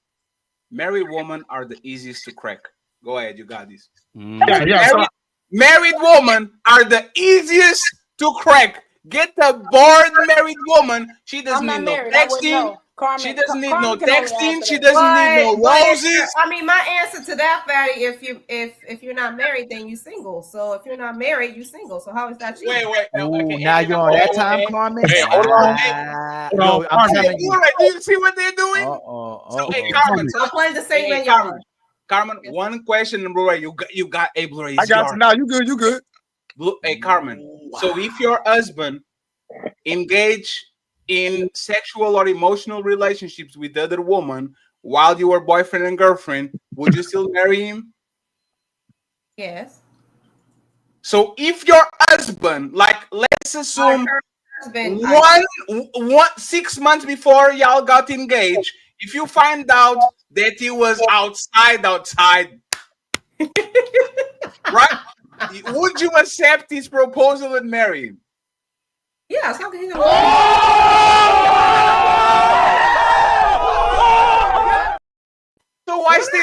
So why be faithful? What do you mean? Why be faithful? Why be faithful to my future wife? Different, y'all. But okay. No. So you reward him with marriage for dealing with another woman is what he's basically asking. So you rewarded your husband, like he's asking you if you found out she was cheating and dealing with another woman. Rewarded as I rewarded? What? You still gave him what he said. If you found out your man was cheating, you said, "Yeah, I still marry him." You still gave him marriage, even though he was marrying him. Yeah, but Carmen, so this is what Ali is talking about. Y'all say that you want honest men and righteous men and men that mean what they say and say what they mean. Wouldn't be a deal breaker if your future husband is fucking another woman and lying to you if it is not honest? Like, I would get if y'all had a situation where it says, "Hey, baby, we are not exclusive," okay? That I would understand. But if it was that serious and you guys were together for so many years, like, wouldn't that be that's not even a realistic question, because if he really did want to marry you, then he wouldn't be doing that. No, don't do that. Don't change it. That's not true. I mean, It's not even a realistic question. Carmen, you just contradicted yourself after you. How am I contradicting myself? You committed that you would still marry him even though he cheated, but he said, but he wouldn't cheat Y'all on me. asking me, yeah, but that's not a realistic question. Y'all want to make it such a realistic. She's saying, Ali, she's saying that because it hasn't happened. That's why it's not realistic. It hasn't happened. But I'm just telling you why she's saying that. It happened just because I don't know about it. She said that if he loved her, he wouldn't cheat on her. If a man loved the woman, he wouldn't cheat on her anyway. So she changed her answer because we asked her if she would still be with him, and she found out he was cheating. She said, yes, I would still marry my husband. Now she's come back and walked it back and go, well, no. But if he actually loves me, or if a man loves his woman, he wouldn't cheat anyway. That is contradicting for sure. Now watch this. Ali, the reason I asked the question in the first place, because I was really just trying to back up Ali's point when he was just talking about how women are in today's times. So that's why I asked about specifically married women, because I'm just trying to proves Ali's point that from a general consensus, we done found everybody on this platform that knows somebody that was married and has cheated, male or female. But I specifically said women to see if the women were going to be honest about the women that they know or women that they had heard about. So the majority, generally, let's say generally, since everybody agree with me, married women are just like single women. Period. And not only that, when VICK said that she was with her man and she stayed with him for 9 years, he was toxic. Carmen just said she would be with a cheater. So can we believe what y'all say if you say you want a good man, you want an honest man and a righteous man, when y'all change your answers continuously? We can never get you to concede to anything. Y'all always changing your minds. Yeah, but we're all leaving something out though. All that stuff applies. What the women are saying, if they like the guy. Finish it. It only applies. No. Finish it till they don't. Because another thing someone said in the chat that we forgot is that the good guy becomes the villain too. The bad guy is already a bad guy. She was dealing with him, but as soon as the good guy doesn't do what they want, he becomes a villain in her story as well too. So majority of women like you until they don't like you, no matter who you are. You could be Tyrese, you could be Idris, you could be Tom Brady, you could be Johnny Depp, you could be Shamar Moore. No matter who you are qualified to a sister till you're not, or to a woman till you're not. You are valuable to her, and she'll respect you when she values you. Till she doesn't value you, and she'll respect and run all over you. And Ali, let me ask Vic a question. Vic, do you mind if I ask you a question? Go ahead. I wanted to know why did you get engaged to the man he was an abuser, right? Yes. So my question, why did you get engaged to him? That was my question. If you don't mind asking, you don't have to answer. And you know what? It took me until after we broke up that I started asking myself so many questions. When he proposed to me, I knew I should have said no. But what year was that? What year was that? What year in the 9 year span did he ask? I don't even know. I don't even remember the day he proposed to me. I think it was 2 days after my birthday. I don't know. So was it the 3rd year, 4th year, 5th year? I want to say the 5th year. No. Okay, so question. That relationship I put in the back burner. Okay, so question. You said you had your father was not in the home, but he was productive in your life, right? Yeah. So didn't he? So how did you not recognize a toxic man when your father was? From my understanding, I'm just going off what you said, that he was a productive father in your life. Yes. Okay. No, because after he proposed to me, the first person I called was my dad. And my dad had asked. No, he didn't ask you that. You went too fast. You went too fast. He didn't ask you that. If I see a football player and I can identify what a football player is, if I see a basketball player, I can identify what a basketball player is. Okay, can you just re-ask the question? He asked you if you had a father that was in your life, and he's a good father. How were you not able to identify this man was a toxic man if you had a good man in your life? Because it wasn't until after we broke up that I had the conversation with my dad about why he even allowed. It was a lot of things I didn't find out until afterwards. And now that I'm older and I went through that stage, I have questions for my dad, because it's just like, I told you this and that. why would you allow me to marry that man and you knew this?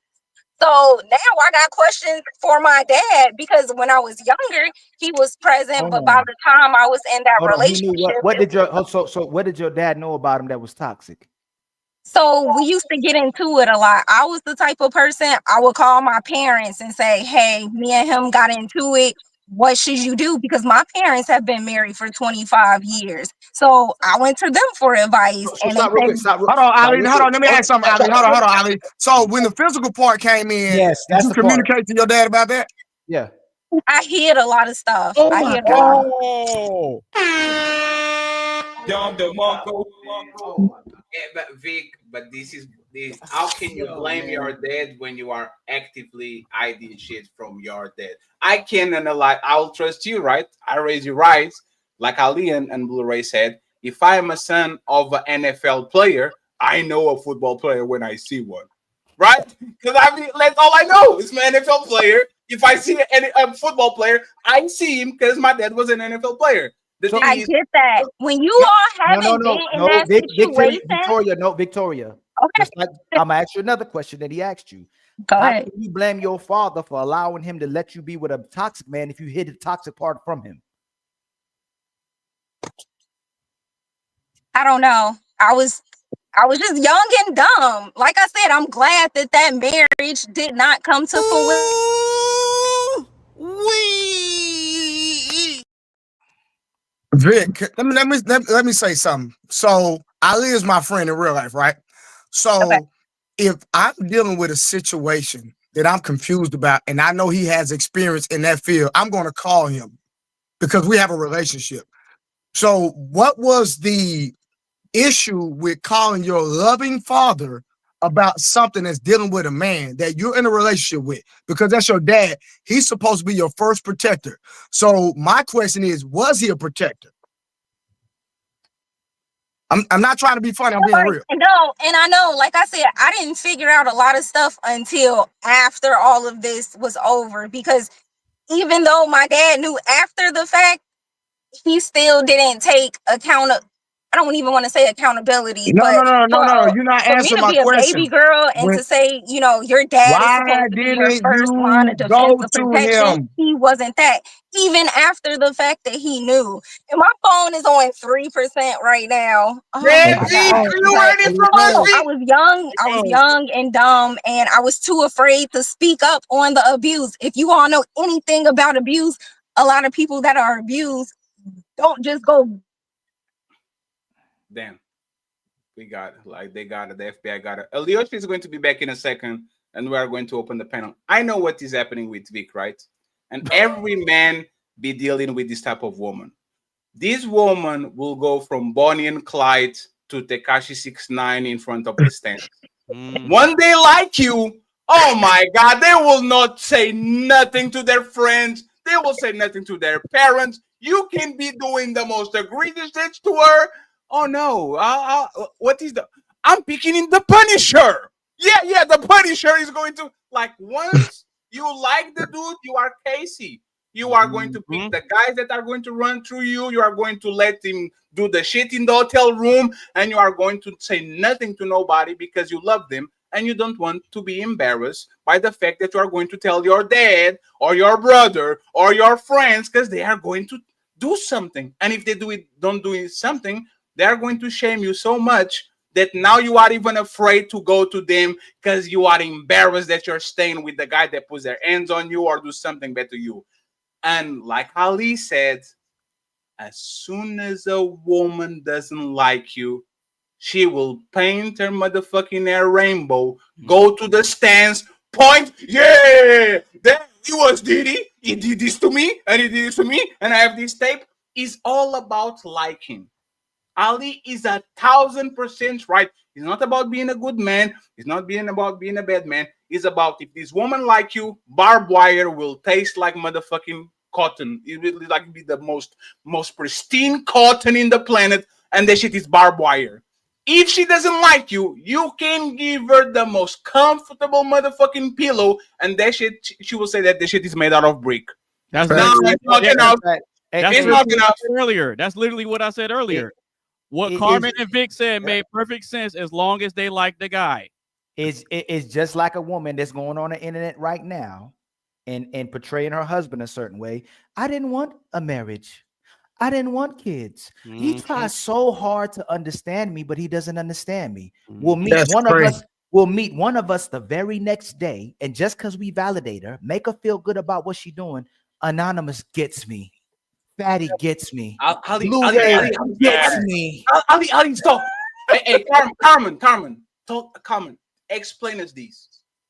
How is Aisha Curry in a relationship with a 6'4", light skin, green eye, religious man coming from a good family, making 50 million a year just on NBA contracts? You have no idea how much money Under Armour is paying him.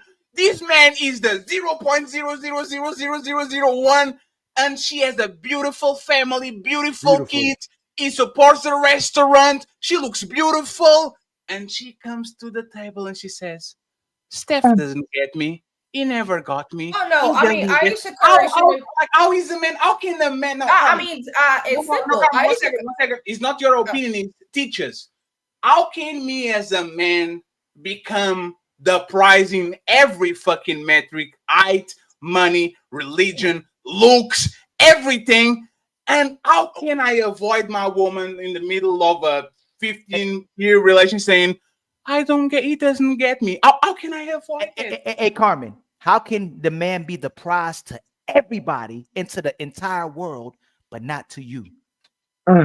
That's cold. That's cold. Oh, no, I have to play it. We can't answer. You have to play that.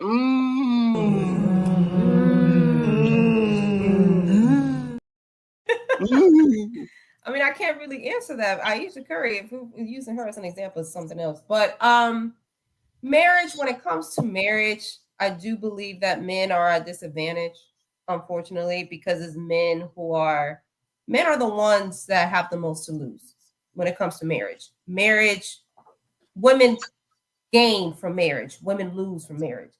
So that's just the facts. So I can't really answer that. All I can say is not all women are bad. And yes, in general, Nobody said all women was bad, Carmen. We already got past that part. Why you gotta in general, y'all want me to give you a black and white answer that there is no black and white answer. Hold on, Carmen. I got a question. If you're saying that not all women are bad and that you're making a general statement, then answer me this question. If not all women are bad, do all women have the capability of being bad and destroying a man? If not all women are, can they? No. You said not all women are bad. There's some good ones out there. But I'm asking you, if that's true, is all women capable of hurting and destroying a man, including you? You have a choice. Okay, that's fine. Were all these bad women good women before they were bad? What? Oh, you heard me. Y'all switching it up. Anonymous asked me. No, can you answer? No, answer that. That was the last you have question. A choice. Was a good woman good before? Was a good woman good before she went bad? Good women good before she went bad. If she was a good woman to begin with, she wouldn't go bad. What are y'all asking? No. That wasn't my original question. Your statement was not all women are bad, and that you also said that men have something to lose if they get married. Correct. So I'm tying this all together. So I'm following your logic. If it's not in a man's best interest to get married today, and most of these women are bad, you said not all. There's a small percentage that are good, but I'm asking you this: do all women have the capability of being evil and hurting and destroying a man? And my answer to you is all women have a choice. No. I didn't ask you. All women have a choice. Can I finish? No. I didn't ask you. But Carmen, you gotta answer the question. Anonymous, hold on, family. Hey, Carmen. I'm trying to answer the question. Carmen. What we don't want to do is he asks you a question, right? If you don't want to answer it, acknowledge I'm not going to answer it, and let's move on, because he's asking you a question you're not answering respectfully. He didn't ask you. He asked you do these women have the capability to be evil? He didn't. They ask if have the capability to be evil, but they have a choice Okay. to be evil. So it's not a black and white answer. Is what I'm No, trying no, to it say. is, I'm not and this is gonna why I sit here brought, and and this say- is why, and this is why I brought Yeah. my point. This is why I brought my point. Right. Just like we see women, just like who's in the background? Somebody in the background. Diesel, you have YouTube on the back. Just like the woman who may leave the man in 1 year, 5 years, 10 years, just like the good woman who was always good and turned bad, or bad and turned good, supposedly, aren't these women good before they turn bad? Everybody has a capability. No, we always listen. No. Hey, Carmen. This Yes. hey, Carmen. That's why I'm asking you this question, right? We always want to paint the picture as if this woman would just has a history of being bad. She's always bad. We're gonna be the first person that the woman somebody on this panel, these men previously, any of us that's on the panel, we were the first man that the woman treated bad before she started treating men bad. She was actually go even further than that, right? And Carmen and LEEOSHA, please confirm these or deny these, right? A lot of women like men because they are bad. That's literally how they like it. This man is a bad man. He might not be bad to me, but I know he is a bad man. Either knocking people's heads on the ring, he is muscular, he flex on everybody, has more money than people. This man is a bad man. He has the capability to be. This is why I like him. And when it comes to men liking women, is not something that like we don't like you because you are a bad woman. We actually We just like the simple shit. We like the simple and basic shit. It's like the same thing. It's like 1 second. It's like, oh shit, she actually treats me better than all the other women. So because she's a good woman to me, I will want you more than I want the other woman. Right. But and the thing that happens is when the woman turns bad, is always a surprise for the man because he's like, where the fuck this comes from? But when the man turns bad, he was always a bad man. You just was in love. You might be infatuated with the dude, but you know he's a bad man. So I think he's the difference between both. Both of those people can turn bad. I'm just saying that in most relationships, most women know that man is a bad man, and there's no surprises more. I pick him because of that. Most men think this woman is a dope woman until one day he wakes up and he puts the leg on her hand and she says, no, take it out.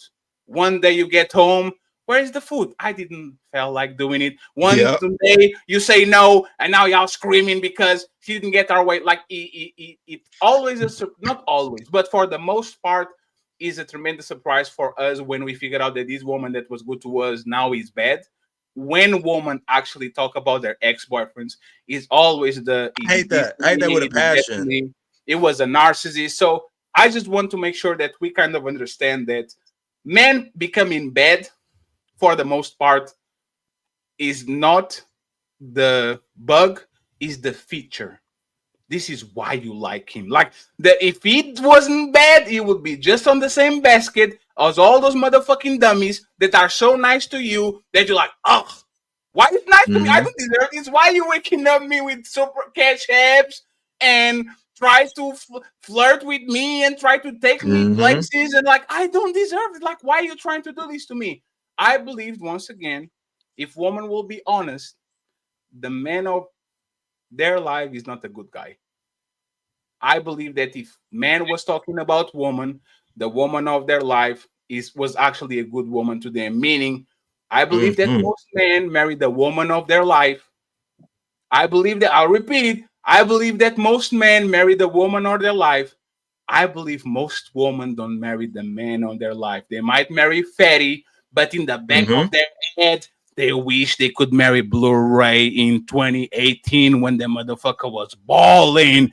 And oh my God, he was the one that got away. I don't believe that most women marry the man on their life. Correct me, please. Right. We get You 100%. we get teaser afterwards, and then we go to the super chats.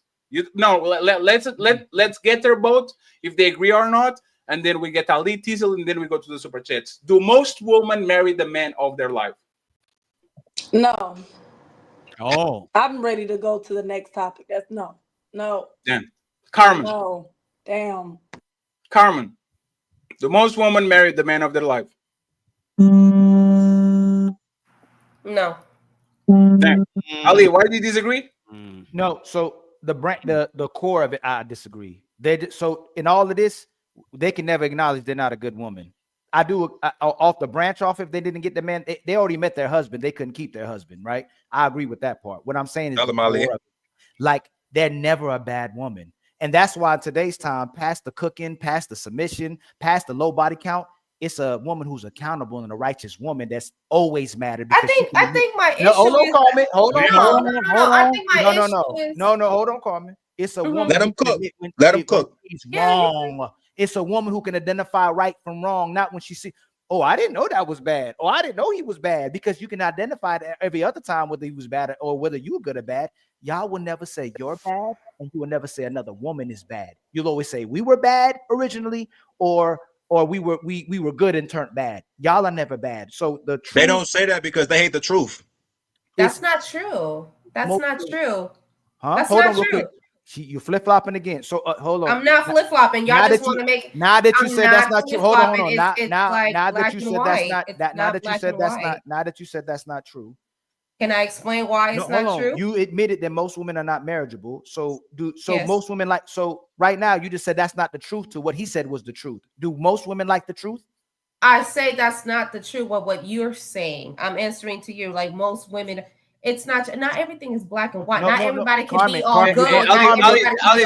Just 1 second. Let her elaborate on what exactly she disagrees with. Because He said y'all don't like honesty. Do women like honesty? Do women like being honest? Is this another question? No. Now, Ali, 1 second. Because she said, I disagree with something that you said. I try to understand what does she disagree with something that you said. No, Tizzle said it, not me. She disagreed with Tizzle. Yeah, I did. I said it. No, you disagree with Tizzle or with Ali? Yeah, she disagreed with me. Who was it? Because it was that. She said I they don't. agreed on what Ali said. She said Ali, they don't what like. did you say? She said they don't like honesty. Is that what's the question? Before that, what was that? You don't remember what you Before that? disagreed with? I'm confused. I'm asking because y'all going back and forth. I said that not everybody's all bad, not everybody's all good. No, everybody has the potential, and you were saying that all women are bad. That's what you were saying, right. That's true. But what ended up happening is somehow you skirted past the question that I asked you, because I asked you earlier. Since you said that not all women are bad, I asked you, do all women have the capability of being bad and destroying a man? And you said they have a choice. I said they have a choice to do so. But it's not about the choice. I said, do you have the capability of doing so? Yes. And then Ali expounded that you were possibly a good woman and you chose to do something bad to a man or a person or live bad to become a bad woman. So we can meet you when you're good and you turn bad. That's why he's asking that question. You could meet this phenomenal woman. Yeah. She's always been righteous. You seen Tyler Perry's Temptation? That crazy of a movie. She was raised up the right way. She had nothing going wrong for herself. She met this amazing woman. She chose to be a bad woman. Majority of women get support, get insight, get information from 18 to 60, 70. I ain't got to listen to you. You ain't my daddy. I ain't got to listen to you. You don't pay my bills. But we choose to listen. Yeah. You choose to listen what you want to listen to. Can a good man turn bad? Because y'all saying like, you see how you deflect? Like but the Carmen, I'm asking the question the same way that it was. Yeah, I know, me. Carmen, and this is Carmen, and this is why no, Carmen, that's fair. I'm not deflecting. Carmen, 1 second. Carmen, 1 second. Why did you make it about men? Ali, 1 second. Because I answered the question. I answered anonymous question, so I can't ask the question back. Am I muted? No, you're not muted. This is why y'all don't want to answer it back. I answered it because I already did. Hey, Cameron, I'm not gonna lie. I'm gonna keep it 100. Hey, friends, my mouth is moving. Let them talk. You were literally over talking me too. Thank you. I'm putting you up on game, bro. Don't trip. I'm telling them, let you cook. No, it's just fine. So this is what happened before we got on the back and forth. I literally tell Carmen, a man can definitely turn bad, right? But what usually happens is that woman pick the man because he's bad. It's not a surprise. It's not a bug. It's not that you design a system and then there's this little bug that is fucking up everything. You don't think he's being bad is the bug. You think him being bad is the feature. Is the dangerous man, the Yakuza, the man that is on the Hell Angels, the gangster, the Wall Street tycoon that fucks everybody up. women are attracted to men that actually are bad men because they actually do harm to other people. You know, when women look at the mirror and says, "Oh my God, he's a bad man," when they started to do bad to them.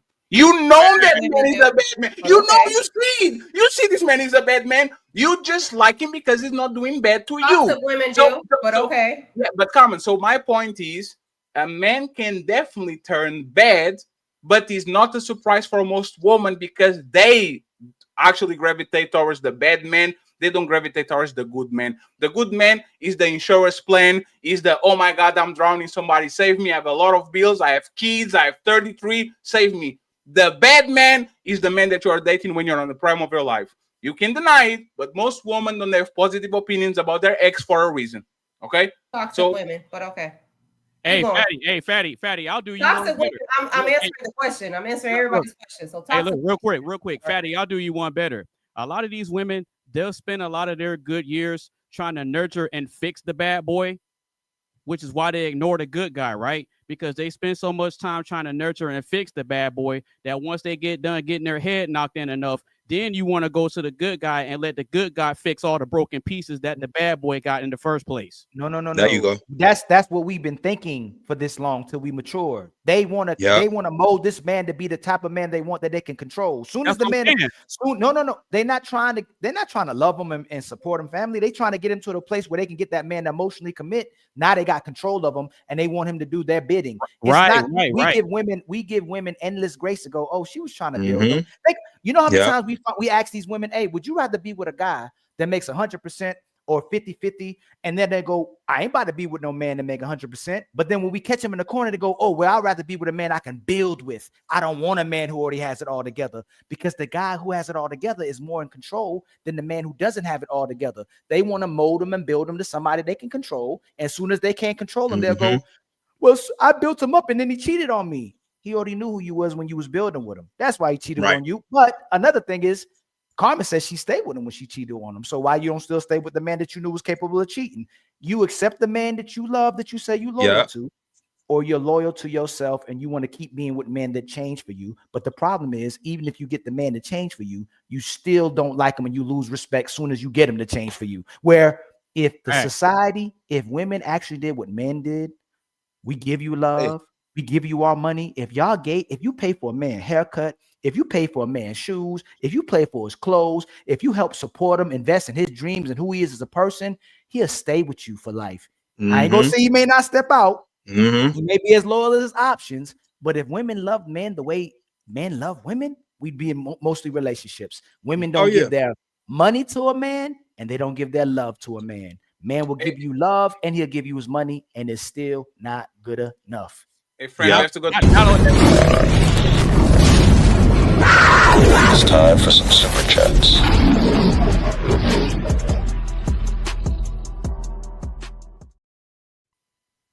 Friends, there's 355 people watching. Thank you very much for being here. I appreciate you. The people watching on the Team Fatty Show, I'm going to end it and I'm going to send you to the Shut Up Fatty Show. We need to get 150 subscribers to get monetized. So if you're watching there, you are going to see the redirect button. So go ahead and go to the Shut Up Fatty Show. We need 150 subscribers. So see you. I appreciate you. Thank you very much for being here. The redirect is going to be made. Okay. Thank you very much. I appreciate y'all. On the Cash App Super Chat, Ali, if you can check yours, I appreciate it. Here we have a tip from Arian A. It says, Charles X, I don't know anything about you, but keep representing my city. Love from Tom's chat and fuck the Brave. This was on the last show, so thank you very much. I apologize if I didn't read it in time. I want to thank Mr. Freezer for the $10 offline. I appreciate you, Freezer. My brother Shadow Dragon TV with the $10 too. Thank you very much, brother. I appreciate you. Thank you. Thank you. Thank you. Now, during the show, Dark Lake Revive with a $20 ball. Thank you very much, Dark Lake. I appreciate you. Salute, salute, salute. Thank you, thank you, thank you for all this love and support. Because your collectibles are fire. Then we have Tony Golden with a $10. Shout out to my boy Tony Golden in the building. Thank you very much, sir. Let's I appreciate go. We got $10. Sir, do you have any change? Nah, motherfucker, I'm broke. Thank you very much. Thank you. Salute to you. And we have, of course, OG, the king of these cards. Says salute. Have a good one. Thank you very much for the $5, OG. I appreciate you. And finally, on the PayPal side, Mr. Carl Anderson in the building with $25 saying support. Brother. And friends, we need 100, so we are $40 away. If y'all can support, I would appreciate it. The Cash App is, of course, this Hey, baby, if you feeling a fatty, hit that like, smash subscribe, and bless the Cash App at $Team Fatty 8.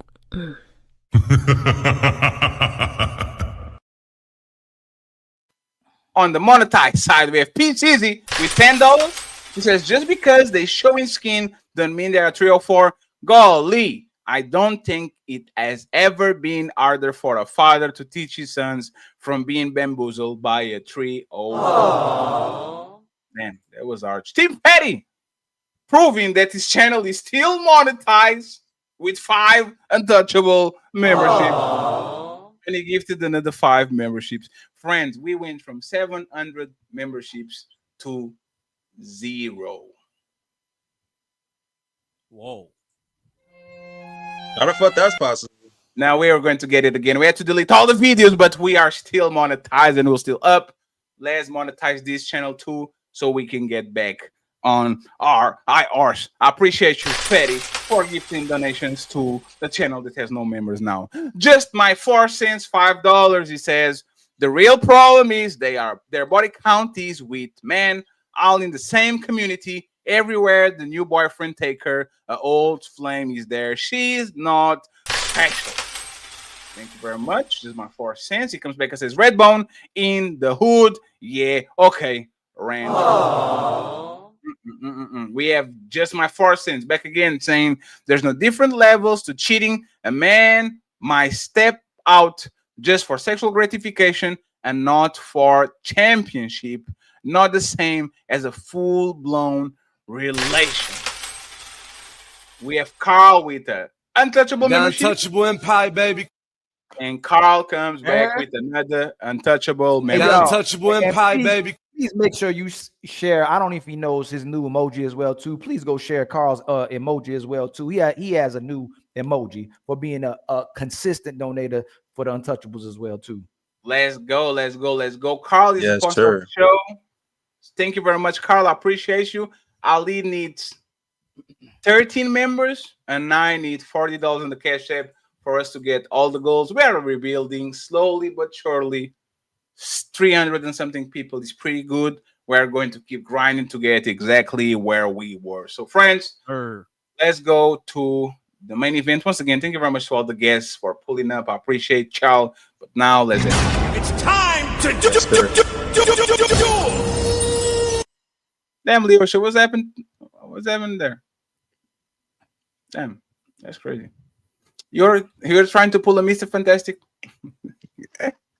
Bro said Mr. Fantastic. Hell no. Mr. Fantastic. It went viral on Twitter. Somebody clicked. So he did the video. He got like 100,000 views, and somebody clipped him and got 1 million views. This world is crazy, bro. Like this. The original content creator gets like a tenth of what the usually people have. So, friends, Cardi B and Nicki Minaj. Okay. They got beef. There's a lot of beef, comments about each other, kids, and a lot of things going on, right? But we are going to use it as piggy bank to woman relationships with each other, right? And my question, the $1 million question will be,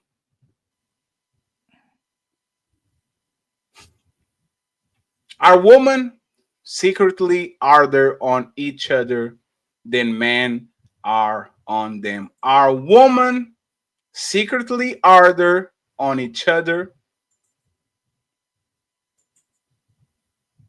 more than men are on them? Okay, go ahead, LEEOSHA.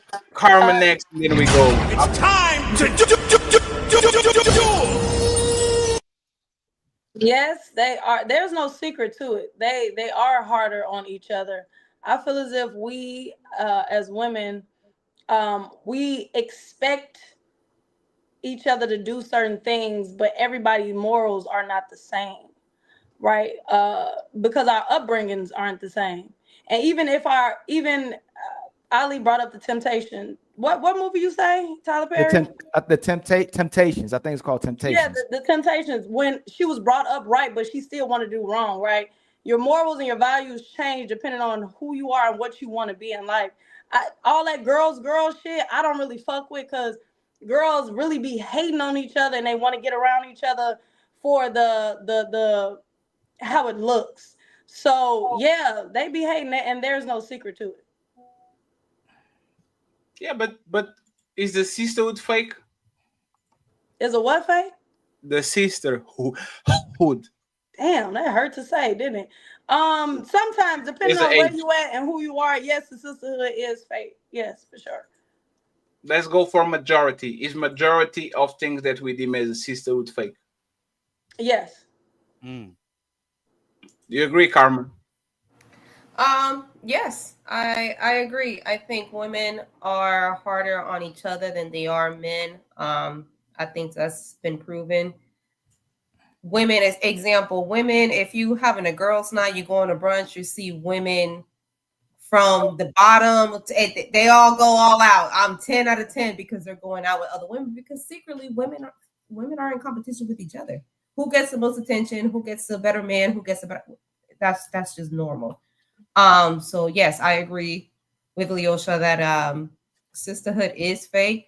I think even in the rare occasions that you, with female friendships, and the rare occasion that you still talk to a childhood friend, at some point during their friendship, the length of the friendship, either one of you have become envious of one another.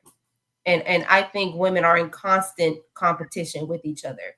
Even in the rare occasion that you may still talk to this female, you may not wish any harm for them, but at some point of your friendship, you have become envious of this person. But how is that Wait, harder? Fetty. Wait, Fetty. I agree with Carmen, because women, they want you to do good, but they don't want you to do better than them. Exactly. But don't do better than me. Now it was a post where this girl like dressed a certain way for her friend's birthday, and the girl told her that she was wrong for dressing that way because it was her birthday. That shit like that. It's just like, if that's your friend and y'all in this sisterhood, why you feel like she's trying to outdo you on your birthday when you know that's your homegirl, you know how she dressed, whatever the case. All of that shit, it be fake. It's just a lot of fake and phony stuff. And it takes things like a birthday party or an event to show true colors. And even a wedding, like I have gone to weddings where even in the damn bridesmaid, there's one bridesmaid that's like, well, I mean, I guess, she all that, or she thinks she all that, because like the women are always catty, and I think that's just of nature. I don't know when that flip was. I think this women are catty just at nature. It's because y'all competing for the attention of the same man. It's just two kids trying to play with the toy. You don't like the toy, your cousin comes in, and now you're all over the toy because y'all both play with the toy. The thing about it goes beyond men. I think it goes beyond men. It's for jobs. It's for men. It's for attention. It's for attention of men that you don't even want. It's just cattiness. But Carmen, but you can never convince me that women are harder on other women than they are on men. Women are not putting false allegations on men. Women are not putting men on child support like Brittany Renner. She got 5,000, now she wants 35,000. Women are not doing that shit to their friends. Women actually are tremendous enablers of bad behavior until that behavior actually hurts them. If you have a crazy woman that likes to fight, she will push her if it's beneficial to her. Yeah, we're going to kick their asses. As soon as it's on a situation where it might bring me trouble, man, why is she always fighting? It's just by convenience. But if you actually look at the way that women treat men, you have to pay attention to a man phone. No, sorry, you have to pay attention to a woman phone when she doesn't look at you as a romantic partner. because that shit shows you how women actually treat men. The friend zones, the bamboozle them, using them for money, using them for promotions. Like women don't do this to other women for the most part. They might use you on a way that I need to go to a nightclub and you want to go to the same nightclub as me, so we're going to both go together. It's like convenient to do it. But what women usually do when it comes to men, especially if they don't like you, that's how you treat your enemy. Think about it. When a woman doesn't like a man and the man is on there, it's like how I treat my enemy. Is I am going to use you to further my whatever I have going on so I can get my way. I don't think women treat other woman like that. Matter of fact, I do have a question for you, men. I do. Go ahead. Because Yeah. Fatty, what you said triggered me. Do y'all think, the question is, do y'all think when it comes to friendship, do men be more loyal in friendship versus women? Yes. Yeah, absolutely. Yes. Oh, Yes. Absolutely. 100%. Okay, I can't even agree with that. I was just out. Okay, everybody said yeah.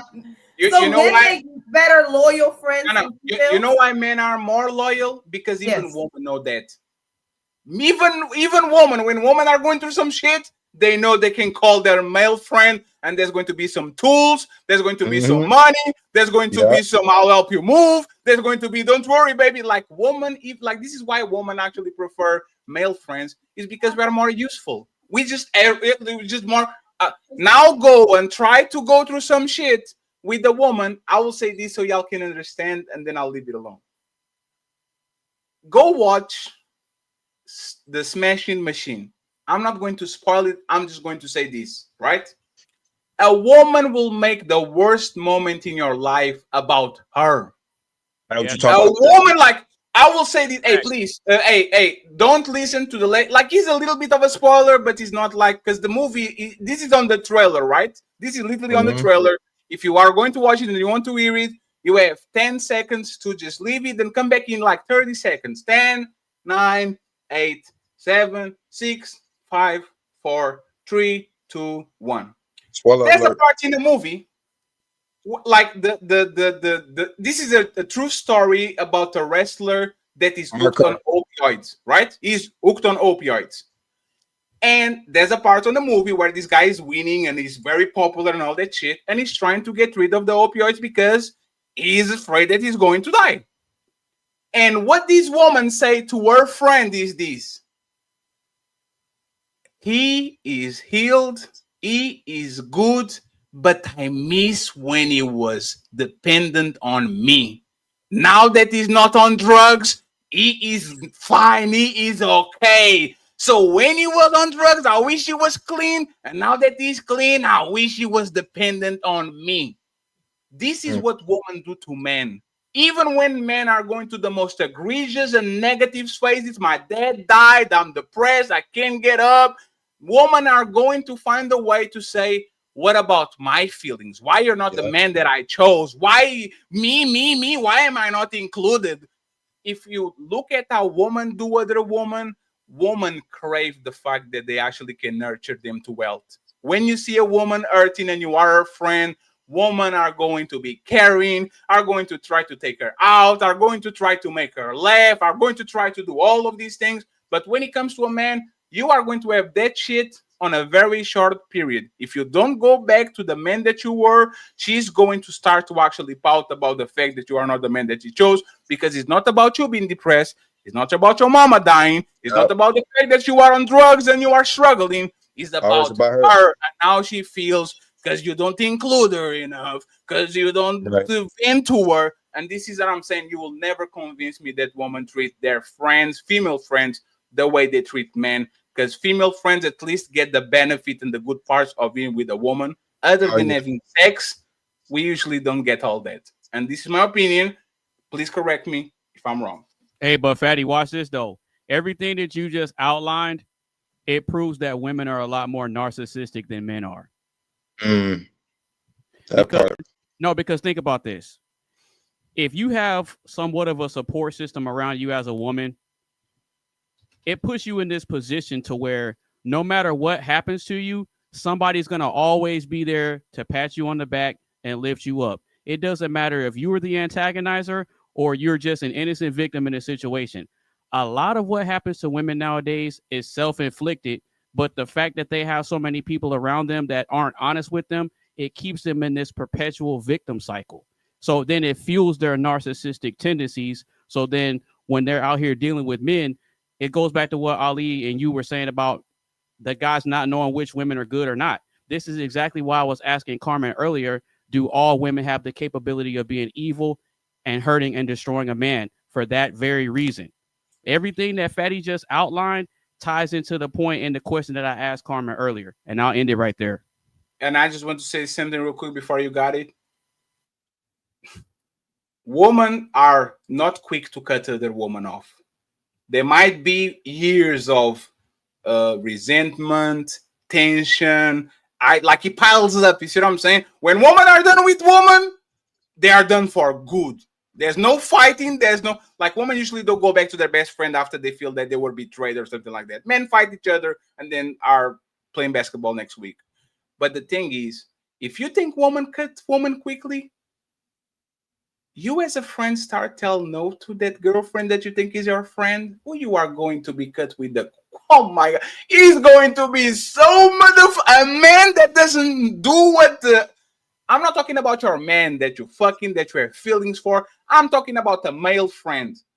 Try to be the firefighter of that relationship. And every time there's a fire, that woman is always relying on you, talking with you on the phone and all that shit. Start to tell that woman no. Start to deny her what you gave her all those years. And she will forget your motherfucking last name. I don't care if y'all were friends for 1 year, 3 years. Men for woman a lot of times are tools. You are a tool for me going as far as I can. And if you help me, you are more than welcome. As soon as a man, especially a male friend, starts to be a deterrent or something that is hindering your progress, woman will cut them off with the quickness. And let me just play this real quick because I'm not doing shows a lot and I'm not trying to do shows about this, maybe a review. I just want to play this because this, in my opinion, is amazing. So we have somebody called Matt Hardy. For people that don't know who Matt Hardy is a very, very, very, very, very, very famous WWE wrestler. Right? Yes. And Matt Hardy and his brother, which is a very famous wrestler too, they went on Kai Cenat, the biggest streamer, if not top 3 streamer on the planet, to talk about their career and all that, right?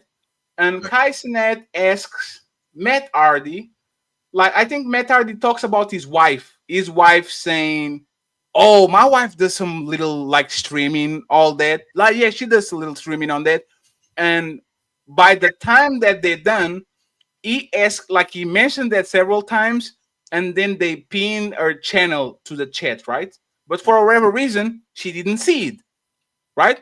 So this is her reaction to what happened. And see it again. This is the biggest streamer on the planet with her husband and her brother-in-law, and this is a big moment for them. Let's see what happens here. My wife streams a little bit. Okay, really? Rebecca Hardy. Okay, she does. Rebecca Hardy, shout out to you. Who the fuck is that? Last night my husband. And this is her. This is the wife. And she's like, "Hey, what the fuck is that? What the fuck is that?" Okay, so let's hear what she says. Went on the biggest streamer in the world and was asked how people could find me, a content creator full-time who makes her money on the internet. And his response was to give a name that I have never gone by professionally or personally.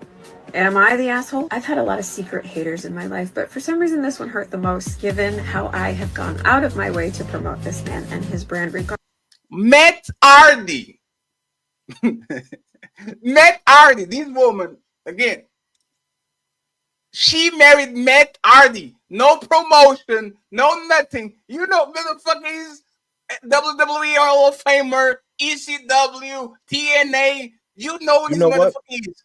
And she, let me say this, because she's going to answer. She is calling her husband a hater because instead of referring to her by Fatty, which is my stripper name, my YouTube name, she referred to me as Claudio, which actually is my real name because my mom doesn't call me Fatty. My mom called me Claudio. Probably her husband doesn't call her Pixie 7305. She called him Rebecca, right? So our problem is because you didn't mention me by name, which probably would to make people kind of Google it and find me. You are a hater because you didn't say my name is Pixie ABCD, like Rabbi Sky or something like that. So we're going to end this, and then Teasley, you got it, okay? Teasel, you got it. Let me just end this video. Regardless of how much of a fucking clown I look like in the process. For context, Twitch used to be my everything. I started off as a streamer. The whole reason why I have a TikTok account in the first place was to promote my Twitch. So when the biggest streamer on Twitch, or shit, on the planet, asks where his millions of followers can find me specifically, and my husband's response is a name that only he, the federal government, and Wikipedia go by, I felt a little bit slighted. This doesn't make sense to me. Am I reading into this too much, or is this the slight that it feels like? Anyway, despite his efforts to not identify me in a professional capacity whatsoever, there were hundreds of people in the chat saying, why is he doing this? That's Rebby on TikTok. That's Gothic Baby's mom. That's Rebby Sky from Wrestling. Those people in the chat were commenting where you could actually find me online. And to those people, I want to say thank you. Your support really means a lot to me. I want to be clear. This isn't about followers or clout. It's really about the one person that I would expect to go hard for me. I would just expect you to go as hard for me as I do for you. Anyway. Okay. So friends, go ahead, Mr. Teasel, and then we touch here real quick and we get out of here. Like, what is this exactly? What is this? I'm not gonna lie. This is the type of shit that you see where ain't nobody is grateful, ain't nobody is blessed. Now, like you said from earlier, she literally dating a wrestler, right? Now, let's just say if he retired or he's still wrestling. This literally remind me so much of Stephen Curry and his wife, right? And the first thing that Stephen Curry wife said was, oh, well, you know, he's my husband. I just kind of get a little insecure, or I feel some type of way when I don't get the attention he gets. And it's like, when I think about though, I hear that, I kind of see the similarity, because it's like, he really didn't have to call your name at all. That's like Anonymous giving me a shout out, right? He'd be like, shout out to Take Tizzle. That's like me making the excuse in the world, be like, oh, well, you didn't send a link to my beat. You didn't send a link to this, or you didn't send a link to that. Why does it matter? As long as you gave me the shout out, that's all that matter. But it seemed like that is like, it come to what I'm saying right now. This is the true definition of you shouldn't bite the hand that feeds you, or you shouldn't do shit for nobody. Because once you do, all they gonna do is shit on you. And this is a prime example right here. Now, y'all can tell me if I'm wrong or not, but this is what I'm seeing. It kind of got me agitated and frustrated just by hearing it, because it's like you not grateful. Like you say is you in the wrong, or you not doing all this right, but in reality, you really are in the wrong. Carmen, is she jealous of her? Like, is she jealous of her husband? Yes, I am getting so sick and tired of these women who have these men, and they want the man spotlight, even though their full recognition is your identifier is being this man's wife, and they don't play the background on it. If I think that women need to understand, if you get, and I'm just talking about these women, not in general. If you get this type of men, you're going to have to be okay with the fact that you are playing in the background. You are Ayesha Curry. You are Steph Curry's wife. The whole reason why your restaurant cooking show that failed is even famous is because you are Steph Curry's wife. Okay, that is your identifier. You need to play your part. Okay, play your part. This woman right here, I am so ashamed because she's actually Puerto Rican descent. And I'm Dominican, and I'm like, sister, girl, I am trying to fight for you, but you are making it really hard. It's Matt Hardy. Matt Hardy, Team Extreme, Jeff Hardy, they still wrestle till this day. She used to be a wrestler, but she didn't make it. So the fact that she is even this, it's because she is Matt Hardy's wife. That is your identifier. And I think a lot of women get envious of their husbands when they're in the spotlight because they want the spotlight. Hey Carmen, ¿tú eres dominicana? Yes. Oh, ¿qué lo que? ¿Dónde eres? ¿Qué lo que? La Vega. I was Huh? born on the island, La Vega. Oh, okay. Okay. I thought it used to be the saying though back then that if I shine, we shine together. Not always. Not No, always. it's the competition that they were talking about. And Yeah, now, it's the competition. Not and always. now I will actually go even further. And this is my last question, so we can end the what we're saying right now, right? Damn, I'm left by If- myself. What happened? What happened to everybody else? I'm No, the only we- female left. Yeah, no, we started late. They left late. That's just the part of the sorry. game. No, All no, right, don't worry about it. So this is what I will actually add to this situation, right? Some men have a type. And I remember him dating Lita, right? And we know what happened to Lita. Lita was Matt Hardy, WWE girlfriend, and he got injured, and she got Moved on with to Edge. Edge. She got with Edge, and literally the WWE made the whole motherfucking But you know what, storyline. Eddie? Look fast forward. So Look so you fast mean to tell forward. me They both moved on, and Lita's still single. Even Lita's Lita still- moved on to Lita- CM Lita's Punk still single. after Matt, after Yeah. Edge. She moved on to CM Punk, and she's still single. Yeah. So Hold on, so for so- the, No, my I'm bad. just Keep saying going. for people to understand. You got Like, with King for a little while. Lita was one of the biggest WWE divas. She and Trish Stratus, at some point, they were the biggest WWE divas after the not Xena. What's the name? The China. What after the China era, China? right? And what happened was like they were long-term boyfriend and girlfriend for a bunch of years. He got injured. He got like he had to stay at home. She was on the road. She fell in love with Edge, and then Jeff Hardy actually found something, and then they kind of got to that attention. And this is what happens, right? I will say this: I can blame a man for picking women that were good to them and then become bad. But I will say that this is kind of a pattern. Like this, like Carmen said, the wrestler is the attitude, is the like Lita was a pain in the motherfucking ass.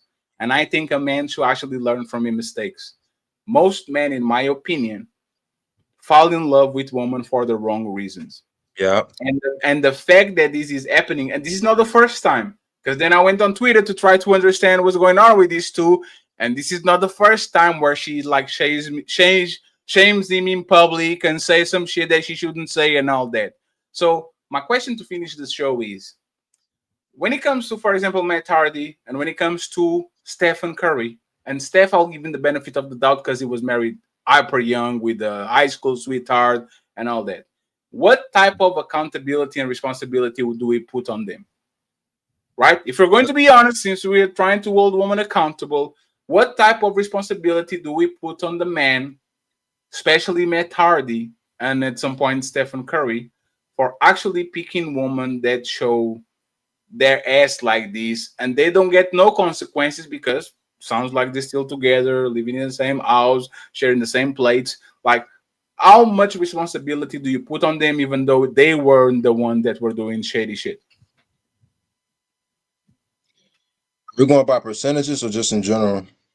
Actually, you can do percentage and then move along with it. That's actually good.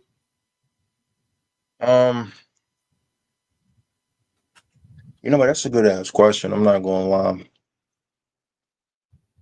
But I'm not gonna lie, you throw me off guard though when you said Jeff Hardy and his wife, they had another thing going on too. That's just crazy as hell.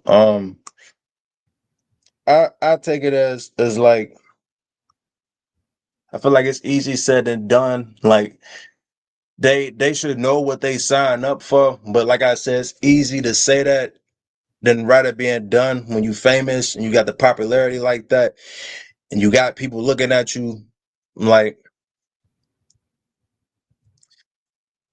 I think that Curry, and that's not also Curry, but Hardy. I feel like they should definitely know who they talking to, who they messing with. But sometimes I feel like it's really hard to find that, like to find out who you really talking to, because sometimes it don't got to be the social media. It's sometimes often run into when you meet it to them in person, and usually when you meet somebody in person, maybe it might not be the one day, it might not be the week, or give it like a month or two. People usually show their true character and who they is, and that's up to you as a person if you want to kick their ass out the door or you want to stay with them. But I mean, hey, the longer you stay with them, I mean, that's if you really want to deal with that suffering for much longer. I mean, but if you as a person, you respect yourself, you're not gonna put yourself in a situation like that. I don't care how pretty you is, I don't care how you look, I don't care whether you made. It come to you respecting yourself first as a person. Okay, so then let me ask you a question about that, Chisel. So if we're going off of the Steph Curry and the Matt Hardy situation, based on what we've seen and heard both of their women say, if neither one of them feel any sort of disrespect coming from their women, do you think they should still stay, or what do you think they should do? Like, how do you think they should handle it? They could stay if they want, but this is my opinion. They gonna deal with a lot of bullshit, a lot of headache, and whatever else they got to deal with. The reason I'm asking is because Fatty is saying how much responsibility should we put on the men in those situations, right? So if those two men don't see what their women are doing as disrespectful, then is there really any degree of responsibility that we place on them, or is it, or are we just from an outside perspective? I say outside perspective, but I feel like it's zero responsibility too. Because, like I said earlier, I feel like they should know what they got themselves into. But like, I feel like it's more easy than said and done. Like, you know, when you got the money and you got the popularity, like how you would have a Stephen Curry or any other artist or any other star, like, you know. But like I said, if you know your self-worth and yourself as a person, you wouldn't put yourself in that situation. But just because you know it is what they are, they might stick with it. They might stick with it for the next fucking, who knows, 5, 10 years, maybe even 15, you know. But I mean, I come from like where I'm from, don't bullshit yourself. You get what I mean? Like, if you know this person not the one, or you know they on some BS, or you know they doing stuff for attention that's gonna make you look bad, then I feel like as the man, if they know who they talking to, I'm putting no responsibility on them. That's like, which I forgot what y'all was talking about. It was something about the man and the woman. Like, I feel like that if it come to a woman that's saying that they hate having this happen to them, when they hate having that happen to them, all I can think of is, well, if you hate that, why the fuck do you still do it? Why do you put yourself in that situation where you got to deal with headache and a lot of bullshit? You know, I mean, I can't really be a part of this conversation, but to me, this is what it sounds like to me from a woman perspective. If the men like Steph Curry and Matt Hardy think that that's okay, they don't feel like that's disrespect, then let them be. It's kind of like you telling your homeboy, hey, this chick a hoe, we done bust her down, but you in love with the hoe. I'm gonna tell you she a hoe, but you in love with her, but you mad with me because I'm telling you she a hoe. You can't change their mind. So just let them, you done your part in telling them this is the type of one that you are. This is what you're looking out here to us. So if you want to do that, that's fair. So let's do the reverse, right? Mm-hmm. Man is putting their hands on a woman, but the woman says, "I don't have a problem with that. That's my man." Should other men, the cops, the judge, the friends, the dad, the brother, should they intervene? Should they say, "Lady, you are in an abusive situation. I will do something that you are not willing to do for yourself"? No, because at the end of the day, it's the other person. I'm like, if he's putting his hands on me, and everybody else is telling me that he's putting his hands on me, but I choose to forgive him, at some point you just gonna be like, girl, if you're gonna beat your ass, beat your ass. I don't want to do it, right? Like, let's knock on wood that this doesn't happen.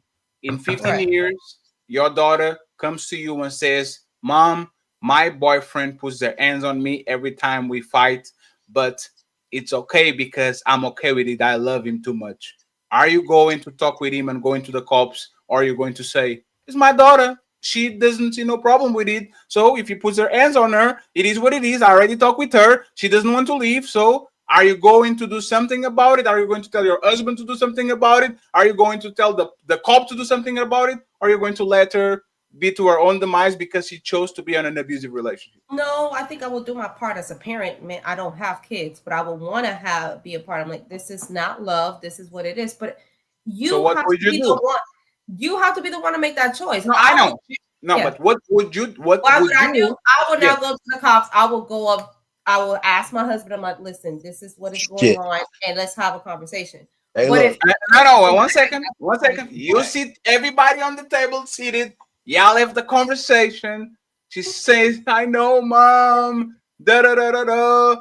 I get it. And then 2 weeks later, you get another phone call that the boyfriend put the hands on her, but she doesn't want to call the cops or do nothing because she believes that that's what the relationship is. They love each other, all that. Carmen, now we had the conversation. We exhausted that part. What is Carmen and her husband doing? Calling the cops, making something about it, try to protect her, try to beat the guy up, or you're going to let her to her own devices and keep getting abused because you believe that she's her person, she's the one that needs to get out of that relationship, so you're going to leave it alone. here you are with another unrealistic question. That it wouldn't be my situation. But okay. Hey, Carmen, either we are bad people or we are not. Women complain all the time about men put their hands on them, raping them, abusing them. All of a sudden, it's unrealistic. Fatty, ask me the same No, it's question. funny. It's funny how we went to all of this, and we were talking about Mount Hardy, and I said that. But it's funny how we went through Mount Hardy and Steph Hardy, and now we're going into abuse. So okay. No, hey, one second. Just one second. That's funny. Just 1 second. Just 1 second. Carmen, do you have friends that had situations from when you were a teenager until the age that you are now that were on abusive relationships? An abusive relationship? No, I do not have friends. So you don't know no woman that in any part of her life. No, fatty. Maybe that's very hard for you to believe, but no, I do not know any abused woman. No, I don't. Okay, so do you know any woman that abuses her boyfriend or her husband? No, I know So women that argue with their husband, but it hasn't go to physical abuse. No. I know some people be abusing their girlfriend. Do you know any woman that emotionally We're moving the abused? goalposts. Keep going. No, Keep no, moving the I'm goalposts. not. He's not moving Keep the going- goalposts. keep moving the goalposts, Hey, Patty, Carmen, go ahead. Carmen. This is the thing, right? For us to see the light, a lot of times we have to go to darkness, right? I might say that I never starved, but I know people that a lot of times go sleep with their belly empty. That's why, like, it's called empathy. You are putting yourself on other people's shoes, even though you might not go through something. You kind of understand that other people might not have as much luck as you. The fact that you are saying, right, that you would not do nothing because she is When the did one. I say that I do nothing? You said that you would have a conversation, and then when we get to 1 second, you said that we were getting the conversation, and once I told you the conversation didn't work, you said Fatty's using an extreme and move the goalpost. Like, no, I'm actually trying to see if you are going to stick with what you said. After you exhausted all the possibilities, you talk with her, you talk with the guy, you did all the things that usually people do. You would let her to be on her own devices and figure that shit out? Or are you going to intervene because this is your daughter and nobody should be putting your hands on nobody, especially the person that you brought to life and that you love so much? Okay. So you're moving the goalposts again. No, Yes. he's not. No, Yes, he's not. you are. No, he's Okay, not. we gotta like- He's not. No, he's not. No, No, he's not. He's not moving Fatty, the you are. goalposts. You are. No, Let me he's explain to you how you're moving the goalposts. Hey, I'm going to do it with myself, right? If I come in and I say, let's imagine Ali, right? Ali's been, me and Ali have like very deep conversations about life, about relationships and all that shit. Sometimes I have to scream at him and sometimes he has to scream at me. It is what it is. And the reality is, if I actually have love for somebody, I would never let them drown. I will jump on that pool, get you out of the pool, and smack you upside the head and say, motherfucker, don't go on the pool. You don't know how to swim. That's relationship. When you love people, you go out of your way to make sure that they don't drown. You are saying, Carmen, and this is an analogy, so don't get stuck on it. that if a person is drowning and they decided to jump on the pool even though they don't know how to swim, that everybody should just say, oh man, it is what it is. If either you're going to swim and you're going to save yourself, you decided to be there, even though somebody pulled you off the pool, you jump again. So let them either sink or swim. And one second. And what I'm asking is that if you are going to choose the fact that you are going to let that person to their own devices, if he's somebody that you truly love, are you expecting the dumbass that jump on a pool but he's your cousin and you love him so much? Are you going to jump on a pool or ask for somebody to jump on a pool, or you're going to let him drown because he decided to jump on a pool even though he doesn't know how to drown? What would you do in real life? So let me make sure I get the question. We went from disrespecting of the husband to abuse of the husband. Now we're talking about drowning. But you're not moving the goalpost, right? Okay, got it. But you're not moving the goalpost, right? Hey, Carmen, you said, hey, Carmen, no, one second, friends. Carmen, you said you went to college, right? Do you know what an analogy is? I do. So but you gave me 3 different analogies. No. It's literally the same thing in 3 different situations. So I actually test if you are being logically consistent, right? And that's I'm all. if you're logically asking me a question, but you went through 3 different analogies. No. No. My daughter is being abused. Listening. No, he's listening. Now, okay. So you're not asking me with my daughter's being Carmen. abused. Let me give you an example of how he's not moving the goalpost, but it's actually irrelevant, right? Right. If for example, somebody said, "Hey, Fatty, if your kid was gay, no, Fatty, would you disown and stop fucking with a friend if he came around and said he was gay?" And I said, yes, I will never talk with a friend. Carmen, your understanding is not up to par. Buddy, give me one analogy and I'll answer. No, you have to let me finish so you can understand. If you don't let me finish, you will not understand. You giving me 4 different analogies. So yes, because I will give you a 5th if you don't understand. This is why I keep going, because you, instead of listening, you're talking, right? But I will continue. If I am going to say, yes, if I found out my friend is gay, I will disown him and I will never talk with him. I think it's a good follow-up question if Ali said, but Fatty, what if he was your son? If you ask this hard of a stance towards a friend of yours, would you disown your son if he came out and was gay? And if I say, no, I wouldn't, I'm being logically inconsistent, because usually it's the same situation. I'm cutting off a friend for being A, but I'm not cutting off my son for being A. What we do to women usually is, y'all will give advice to random man or random woman on the internet, but when it comes to your daughters and your sons, you go directly to the other side. No, I'll never let my son marry a baby mama of 3. So I will end it with this, Carmen. Okay?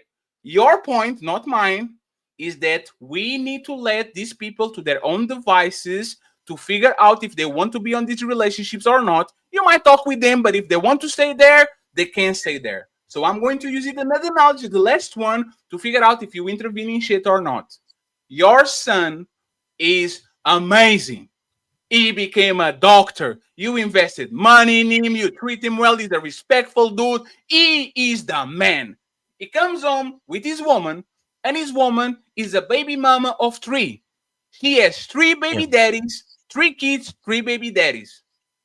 You come to your son and say, son, I don't think this is the level that you should be dating. And your son says, but I love her, mom. I love her, and I want to make her my wife. What are you doing when it comes to your son? Are you and your husband and everything you can, are you going to use your powers to dissuade him from marrying this woman, being him a doctor? Or are you going to let him drown because he loves her so much? Are you going to let her engage in the relationship, let him engage in their relationship, and probably jeopardize everything he built because he fell in love with a woman like that? What are you doing? No. I'm confused about the question. Okay, so you're asking me if my son is great, would I let him marry a baby mama of 3? Is that the question? Your son is extremely successful. He's the doctor. He's extremely successful. He's not gay. He's not drowning. He's not like all the other analogies. Yes. Would you let him marry a baby mama of 3? Yes. Would I let him marry a successful son that I birthed? Would I let him marry a baby mama? Yeah, a baby mama Is of that the three. question that I'm Or answering? three. No, I specific of three. No. Baby mama of Okay. three. Yes. So Would you let them? another question? I'm just It's trying not to, the question, it's a clarification. because you're giving me 3 different questions. Hey, Fatty. Carmen, if your brain can compute several things at the same time, you can breathe, you Oh, can walk, God. you can talk. I I'm think just you trying can. to answer one question at a time. That First cap, you because she talking- gave you one question. All No, right, no, so let's just- answer the question. My answer is no. Can anybody understand? No, I will not let my successful, non-gay, non-drowning, non-whatever son marry a baby mama of 3. Okay, No. okay. answer is So now, no. one second, please. Carmen, Got it. You answered the question. And now, right, we're going to turn your successful son into a daughter. She's Got a good girl. She's an awesome girl. She's respectful. She treats her parents well and all that shit. And she falls in love with the monster. Remember, the baby mama of 3 was not hurting him. It's just like an inconvenience. This man is actually put their hands on your daughter. It's not her fault. She is actually the violent one. She fell in love with the monster of the Beauty and the Beast, right?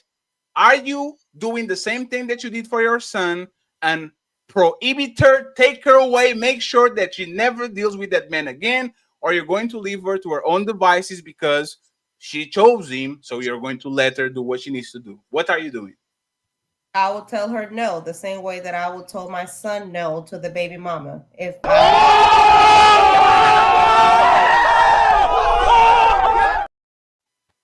And this is why you ask questions, because you answered the way 20 minutes ago. And now that I actually gave you extra scenarios, you are saying, no, I will definitely intervene. So we both agree. If we see somebody, the question, but you went through like 3 different examples. So I don't understand what you're asking at the end of the day. Because there's a way for us to you're actually moving get the goalposts is what no. is. No, it's because it actually is a way for we to actually make people tell us the truth. You, just like us, wouldn't let our brother or our sister or our dad or our daughter, or like, we would try to save them. We will say, I know mama is on an abusive relationship with stepdad, but if that motherfucker hits you again, I'm going to be there and I'm going to fuck him up. But if they don't want to leave, you can't save nobody who doesn't want to be saved. It was the whole point. Do you want to make the attempt to save them? The answer is yes. You make the attempt to save them in any other scenario that you can think of, Fatty. But at the end of the day, you can't save nobody who doesn't want to be saved. Do you want them to be saved? Do you make the attempt for them to be saved? Yes. Yes. Who doesn't? But your son and your daughter So now y'all gonna say that I'm contradicting myself. because your son and your daughter didn't want to get saved, and you still went out of their way to try to save them. And that But if contradicts what you're saying. they go back, what can I do? Call the cops. And there's that, and they still go back. What else can I do? You call the cops again? Okay, then. You file a complaint. You file a DVA order. You if you are a man and your man is doing something stupid, you fight him. Hey, bro, you like what the fuck you doing? Wait, but hold on. We gotta be smart though, because we don't want to get pressed with no charges. So we might as well call the cops first. I'm just saying. No. This is not an advice, okay? This is just what actually happens in real life. I will say this: the fact that if you don't want to save me or put me on a route that is actually to my benefit, I actually would say that you don't love me like that.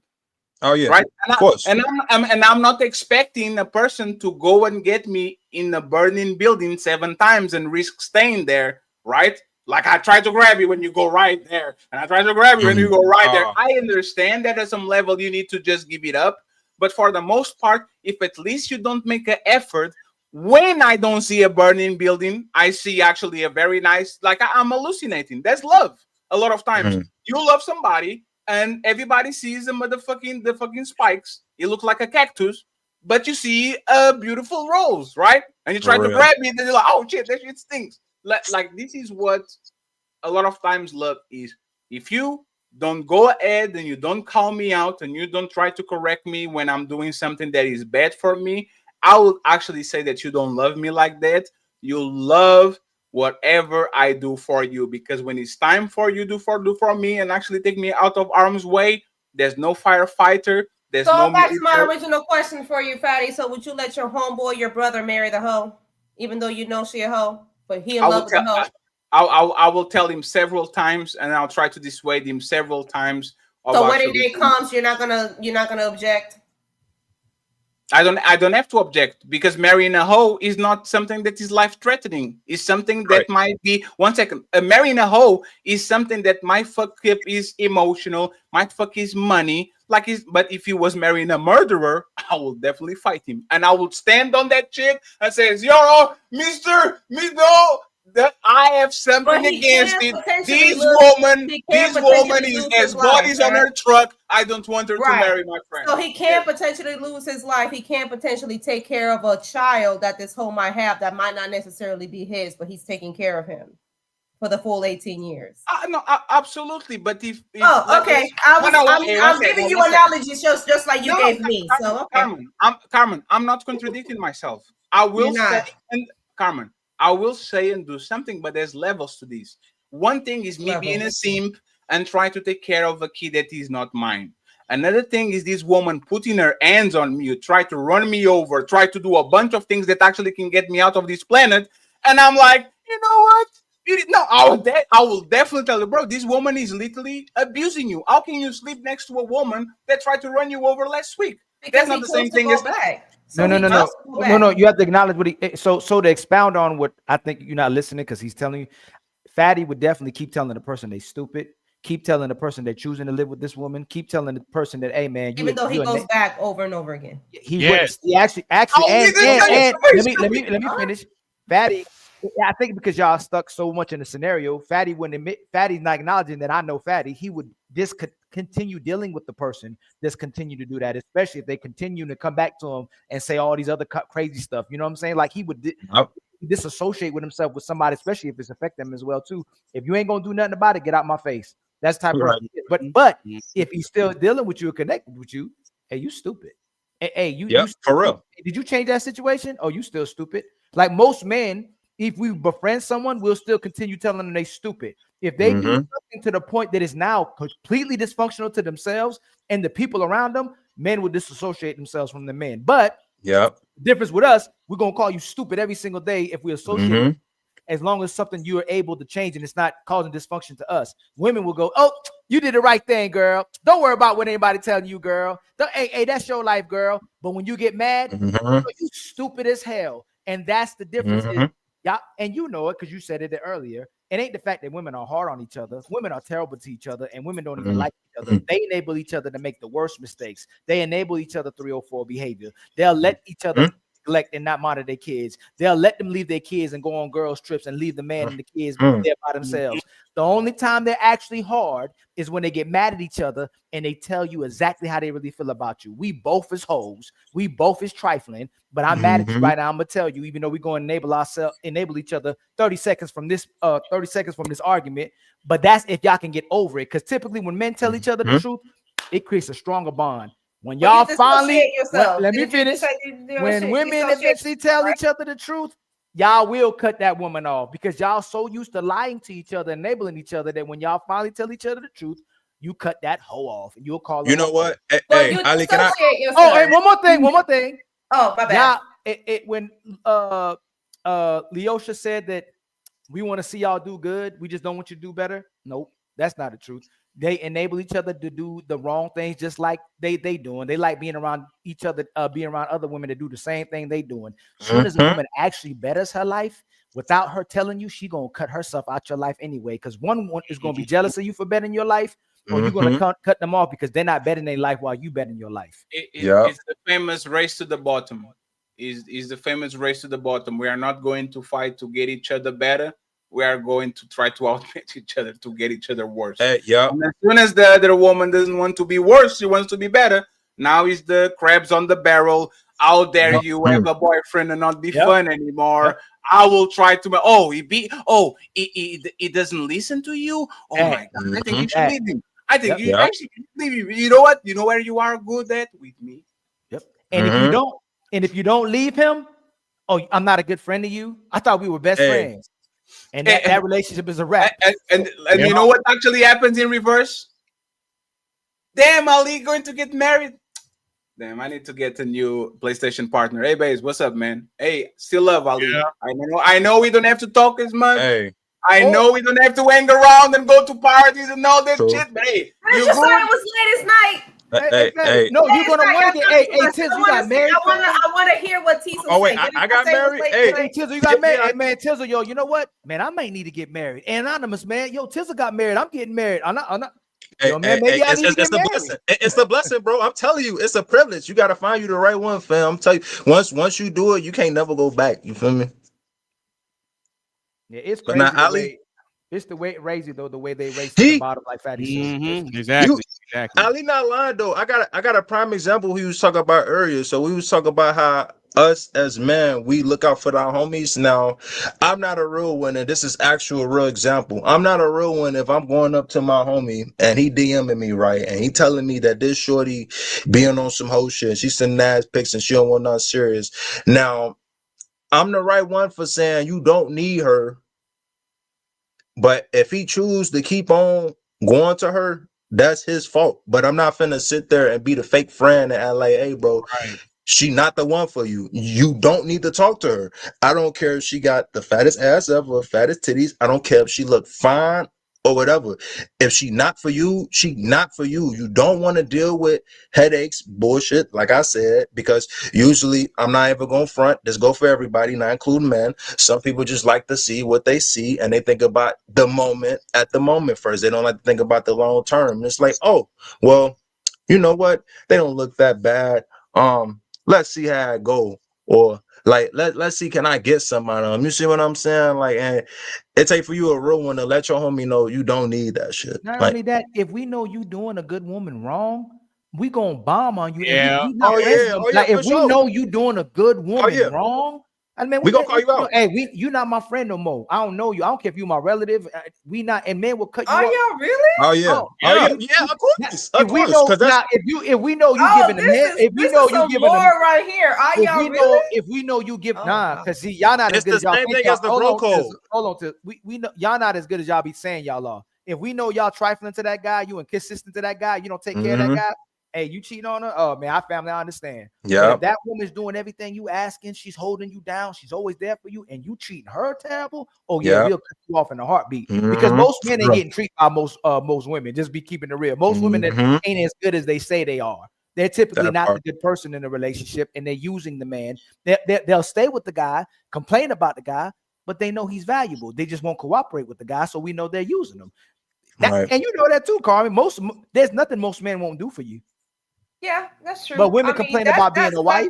Women complain about being a mother. Sweet. Women complain about cooking. Women complain about cleaning. Women complain about going 50-50. Men ain't complaining about that stuff. Only men complain about it. Hey, man, I just want to be valued.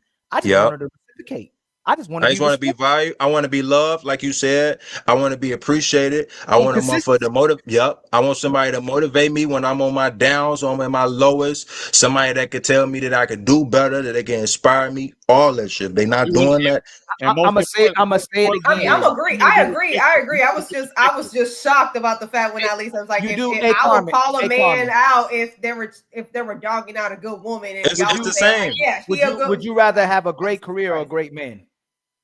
Oh, a great man for sure. Do you, I know you saying that, but data doesn't show it, right? Women would rather choose their career data over doesn't a man, show right? it, but no. Imagine again, if women took all that money that they make and invested in a man, how great of relationships we'll have.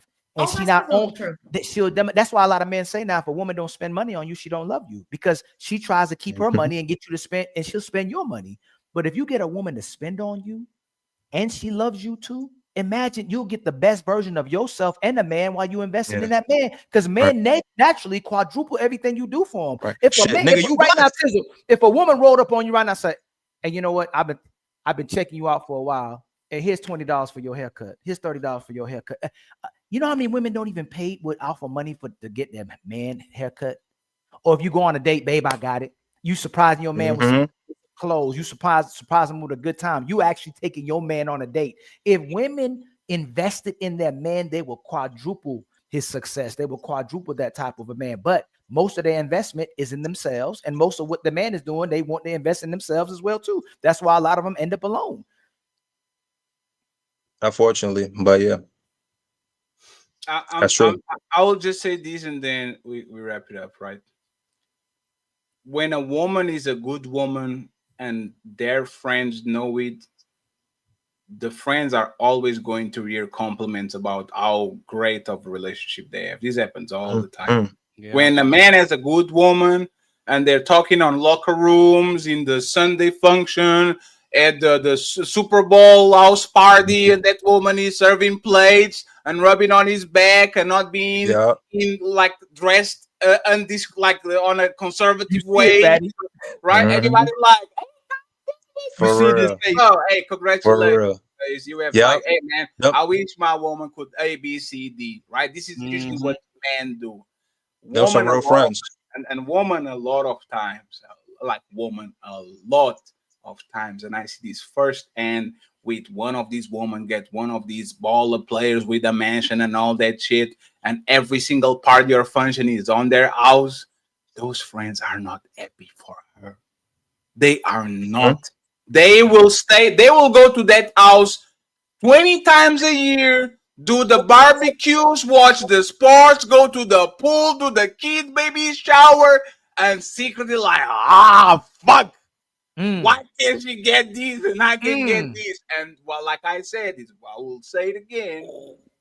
A good woman is not to be like, men don't steal good woman. Men's a woman with big titties and big booties, and hey man, this is for everybody. Let's go get it. Once men actually find good woman, they're like, you know what, you got it. Congratulations, man, you got it. I now know what to find. That's a when real woman homie. find good man. Wait, Carmen, your husband. Wait, you see, like, especially when a woman brag about their man to other woman. You heard about the man she was dating last week? Hey, Fatty, our greatest supporters, the greatest people in our life that actually push us up typically is our fathers. You know how you know they're like this? Women's biggest haters is their mothers. Their mama is their biggest hater. That's why they're the way they are. When you see, you know how many women I see in my life, and I know y'all see in your life, where the mothers are watching their daughters be more successful, have an actual relationship, having a family, and their mother hates it. She don't even check up on her. She don't call up. Oh, damn, he not lagging, is he? What's going on? He got lost. What more do you want from me? Oh my God. While he froze, I have a question for Carmen before he comes back. Carmen. Yeah. If I was your neighbor or live in your area, could you recommend a woman to me on my age type of range that you think will be a good wife, long-term wife? To be honest, Fatty, no. I don't know any woman right now that can be a good wife to you. I don't. Fatty, I'm finna put you up on game, bro. Get you a woman who love you for you and not because of the other shit. You feel me? And they go same for I don't you. have other shit. I'm broke. Hey, it don't like that's what I'm. It shouldn't. T-shirts, Hey, Jordan bucket heads. hey, but the real woman though, the real woman will stay for that. You get what I'm saying? Not everybody don't stay for that. You could be broke, like, you know, as long as you got a job or you doing the basic shit, they should stick with you through thick and thin. But that's so very fucking rare to I'm a have. YouTuber. Like, You know this shit doesn't play. I'm a YouTuber. you're right. I'm a YouTuber too. I make beats on my YouTube channel. You feel me? Like once in a while, but it just like I think about, like, as Ali was saying about the father thing. Like, I got a father who would tell me a lot of shit as I growed up, and you know he still tell me now, and I still pick up to it because you know some of the shit he says is right. So I gotta hear it. You know, especially when it comes to women and stuff. He always tell me the right shit. He'll be like, "Look, son, you know if this woman the right one, if she do this for you, or she upgrades you, or want to see you do better, or want to motivate you, shit like that." You know what I'm saying? Because you have a good father. You know, my dad does. I'm gonna give you an example. Why the fuck do you have so many boxes around your house? How you for work? I'm trying to build a studio. Okay. Okay. Ain't no wrong with that. Okay. When are you going to get a real job? A studio. Ain't that still paying your bills right now to this day? Doesn't matter. I need to go outside with the suit and a tie. Pursuit of happiness. Oh yeah, yeah, true. Speaking of, And then go to meetings. Hey guys, I have this. So this is why I don't like. Nobody loves me. Women don't use me for money because I don't have nothing. But Carmen is going to teach me how to find the love of my life. Find your lover, I better find your heart. So we are going to make sure once again to remind everybody, it's not all woman. It's never is all woman, but I still want to know who is this man that has the sauce when it comes to understanding woman. Because for now, I think we are a million losses and like 3 draws and alpha win. So we're going to try to figure it out. Friends, last thoughts. And if you're watching this, please subscribe to the Shut Up Fatty Show. We need how many subscribers? We need the 165 subscribers, friends. We're almost there. So please subscribe with your fake channel, with your second channel, with your baby daddy channel, with your cousin channel, with your dad channel, every phone that you had in the house. Go ahead and subscribe to the Shut Up Fatty so we can get. Thank you very much, Teasel. And please leave your channel on the back so I can promote it and put it on the description. And Carmen, if you want me to promote the IG too, I'll put it there so you can have more shows and be more invited. It was a great show, Carmen. Carmen carried the show today. Thank you very much, Carmen, for being here on the Ladies Sport. Thank you very much. But friends, final words. Let's save Carmen for last because she's going to take us home. Go ahead, Mr. Teasel and Anonymous Bays. What you guys have to say as final thoughts? About what we talked about. Final thoughts, like say goodbye, enjoy the show, anything that you want to say to the people. I just want to say, first of all, thank you for bringing me here. This is definitely cool. I seen like the previews of it on YouTube, and also I have subscribed, so that's why I put my phone up there. But this definitely was gun conversation. I think this is definitely something that the male and the female could both understand one another, and one another could learn something new that maybe the other didn't know. So it's always a learning thing. Like the saying go, you learn something new every day. And that's pretty much it. YouTube channel name Tizzle Mode, etc. I'll let everybody else do what they gotta say and do. Thank you very much, Tizzle. We appreciate you. Based final thoughts, please. All right. First of all, I want to give a big shout out to Fatty and Ilkan Ali. Big shout out to Fatty for reaching out to me, because actually I had my own show scheduled for today around the same time. I was actually going to host a panel where we talk about liberal versus conservative and whether the country can unite and close the divide. So I actually pushed that show back to next Sunday, October 12th, around 4 p.m. Central Standard Time. If anybody wants to pull up, Tizzle is going to be there. He was actually on my first couple panels, so I started hosting my own panels now. So if any of y'all want to pull up, Fatty, Ilkan Ali, Carmen, anybody on y'all squad, if y'all want to pull up, then I'll give y'all the details. I would love to have everybody that was on here in the podcast if y'all can, for sure, because this definitely was good talk. Yeah, so the name of my podcast is the Oxide Station Podcast. I'm having real live conversations, kind of like what we're doing here, but then I'm doing kind of the same thing and just helping spread awareness and then address more topics, and then we could just keep dominating with what we're doing. But like I said, big shout out to Fatty, big shout out to Ilkan Ali, shout out to the chat. I had people going crazy on my chat, people going crazy on Fatty's chat. Big shout out to Carmen Diaz 92, que lo que Dominicana. And that's all I got. Appreciate you, sir. Thank you very much. Anonymous, please send me the links of the YouTube channels because I couldn't find these too. Send me both. Yes, via DM so I can actually promote it. And finally, not Cameron Diaz. Okay, that ugly woman. Nice. Yeah. Sorry, I'm joking. Carmen Diaz. Thank you very much. First time on the show. Final thoughts. Take us home. Well, thank you so much for having me. It was definitely a conversation, and if I seem rude, I apologize. I don't mean to be, but I love being a part of the show, and I hope I invite it back.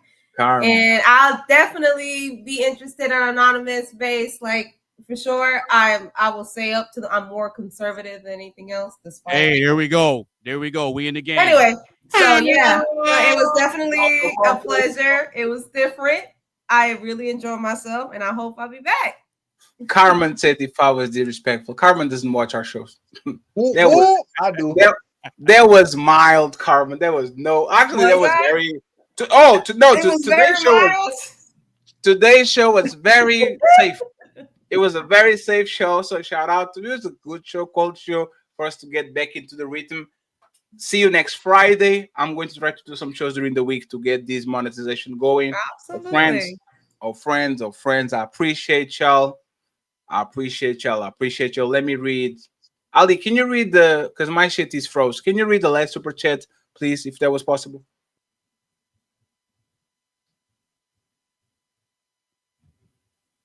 This one?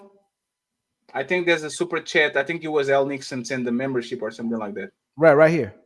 Right here. Yes, I can read it because my shit is breaking. Oh, yeah. Shout out to my brother, L Nixon, for gifting us another membership. Much love to you, my brother.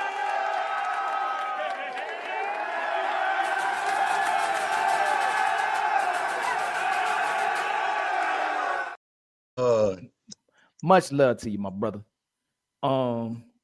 This final words. It's all. Ali, of course you can do the final. This is your show. I was about to talk about something for the Untouchables, but somebody said something about my beard. So men lie, women lie, but my beard doesn't. Somebody lies. Yeah. Now somebody lies. I don't know who, but I'm telling you, somebody's lying. No, I'm just joking.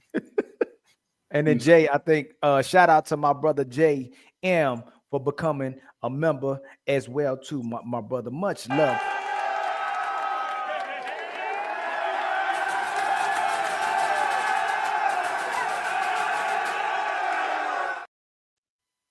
You know what? Every time I press that, I'm expecting the Untouchable Empire, your music to come back. Is my favorite, and it don't come on. I'd be like, yeah, it doesn't come on. You have to look for the buttons.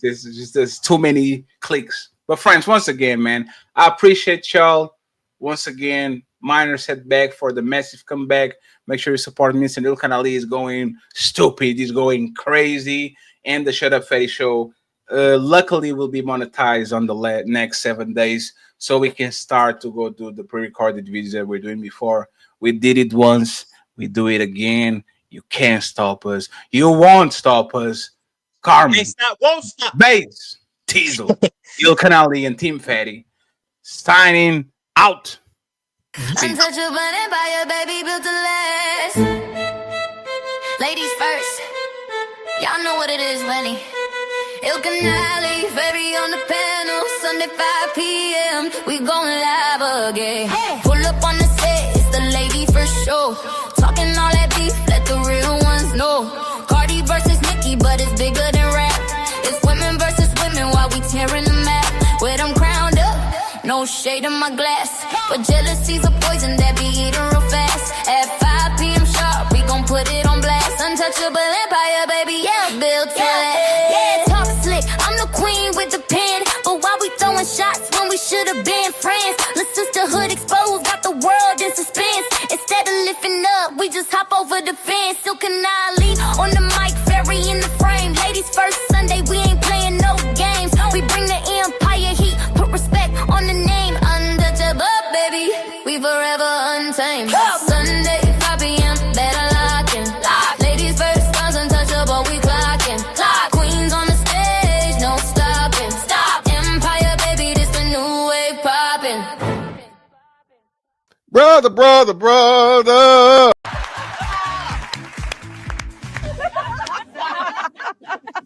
Wait a second, isn't this ladies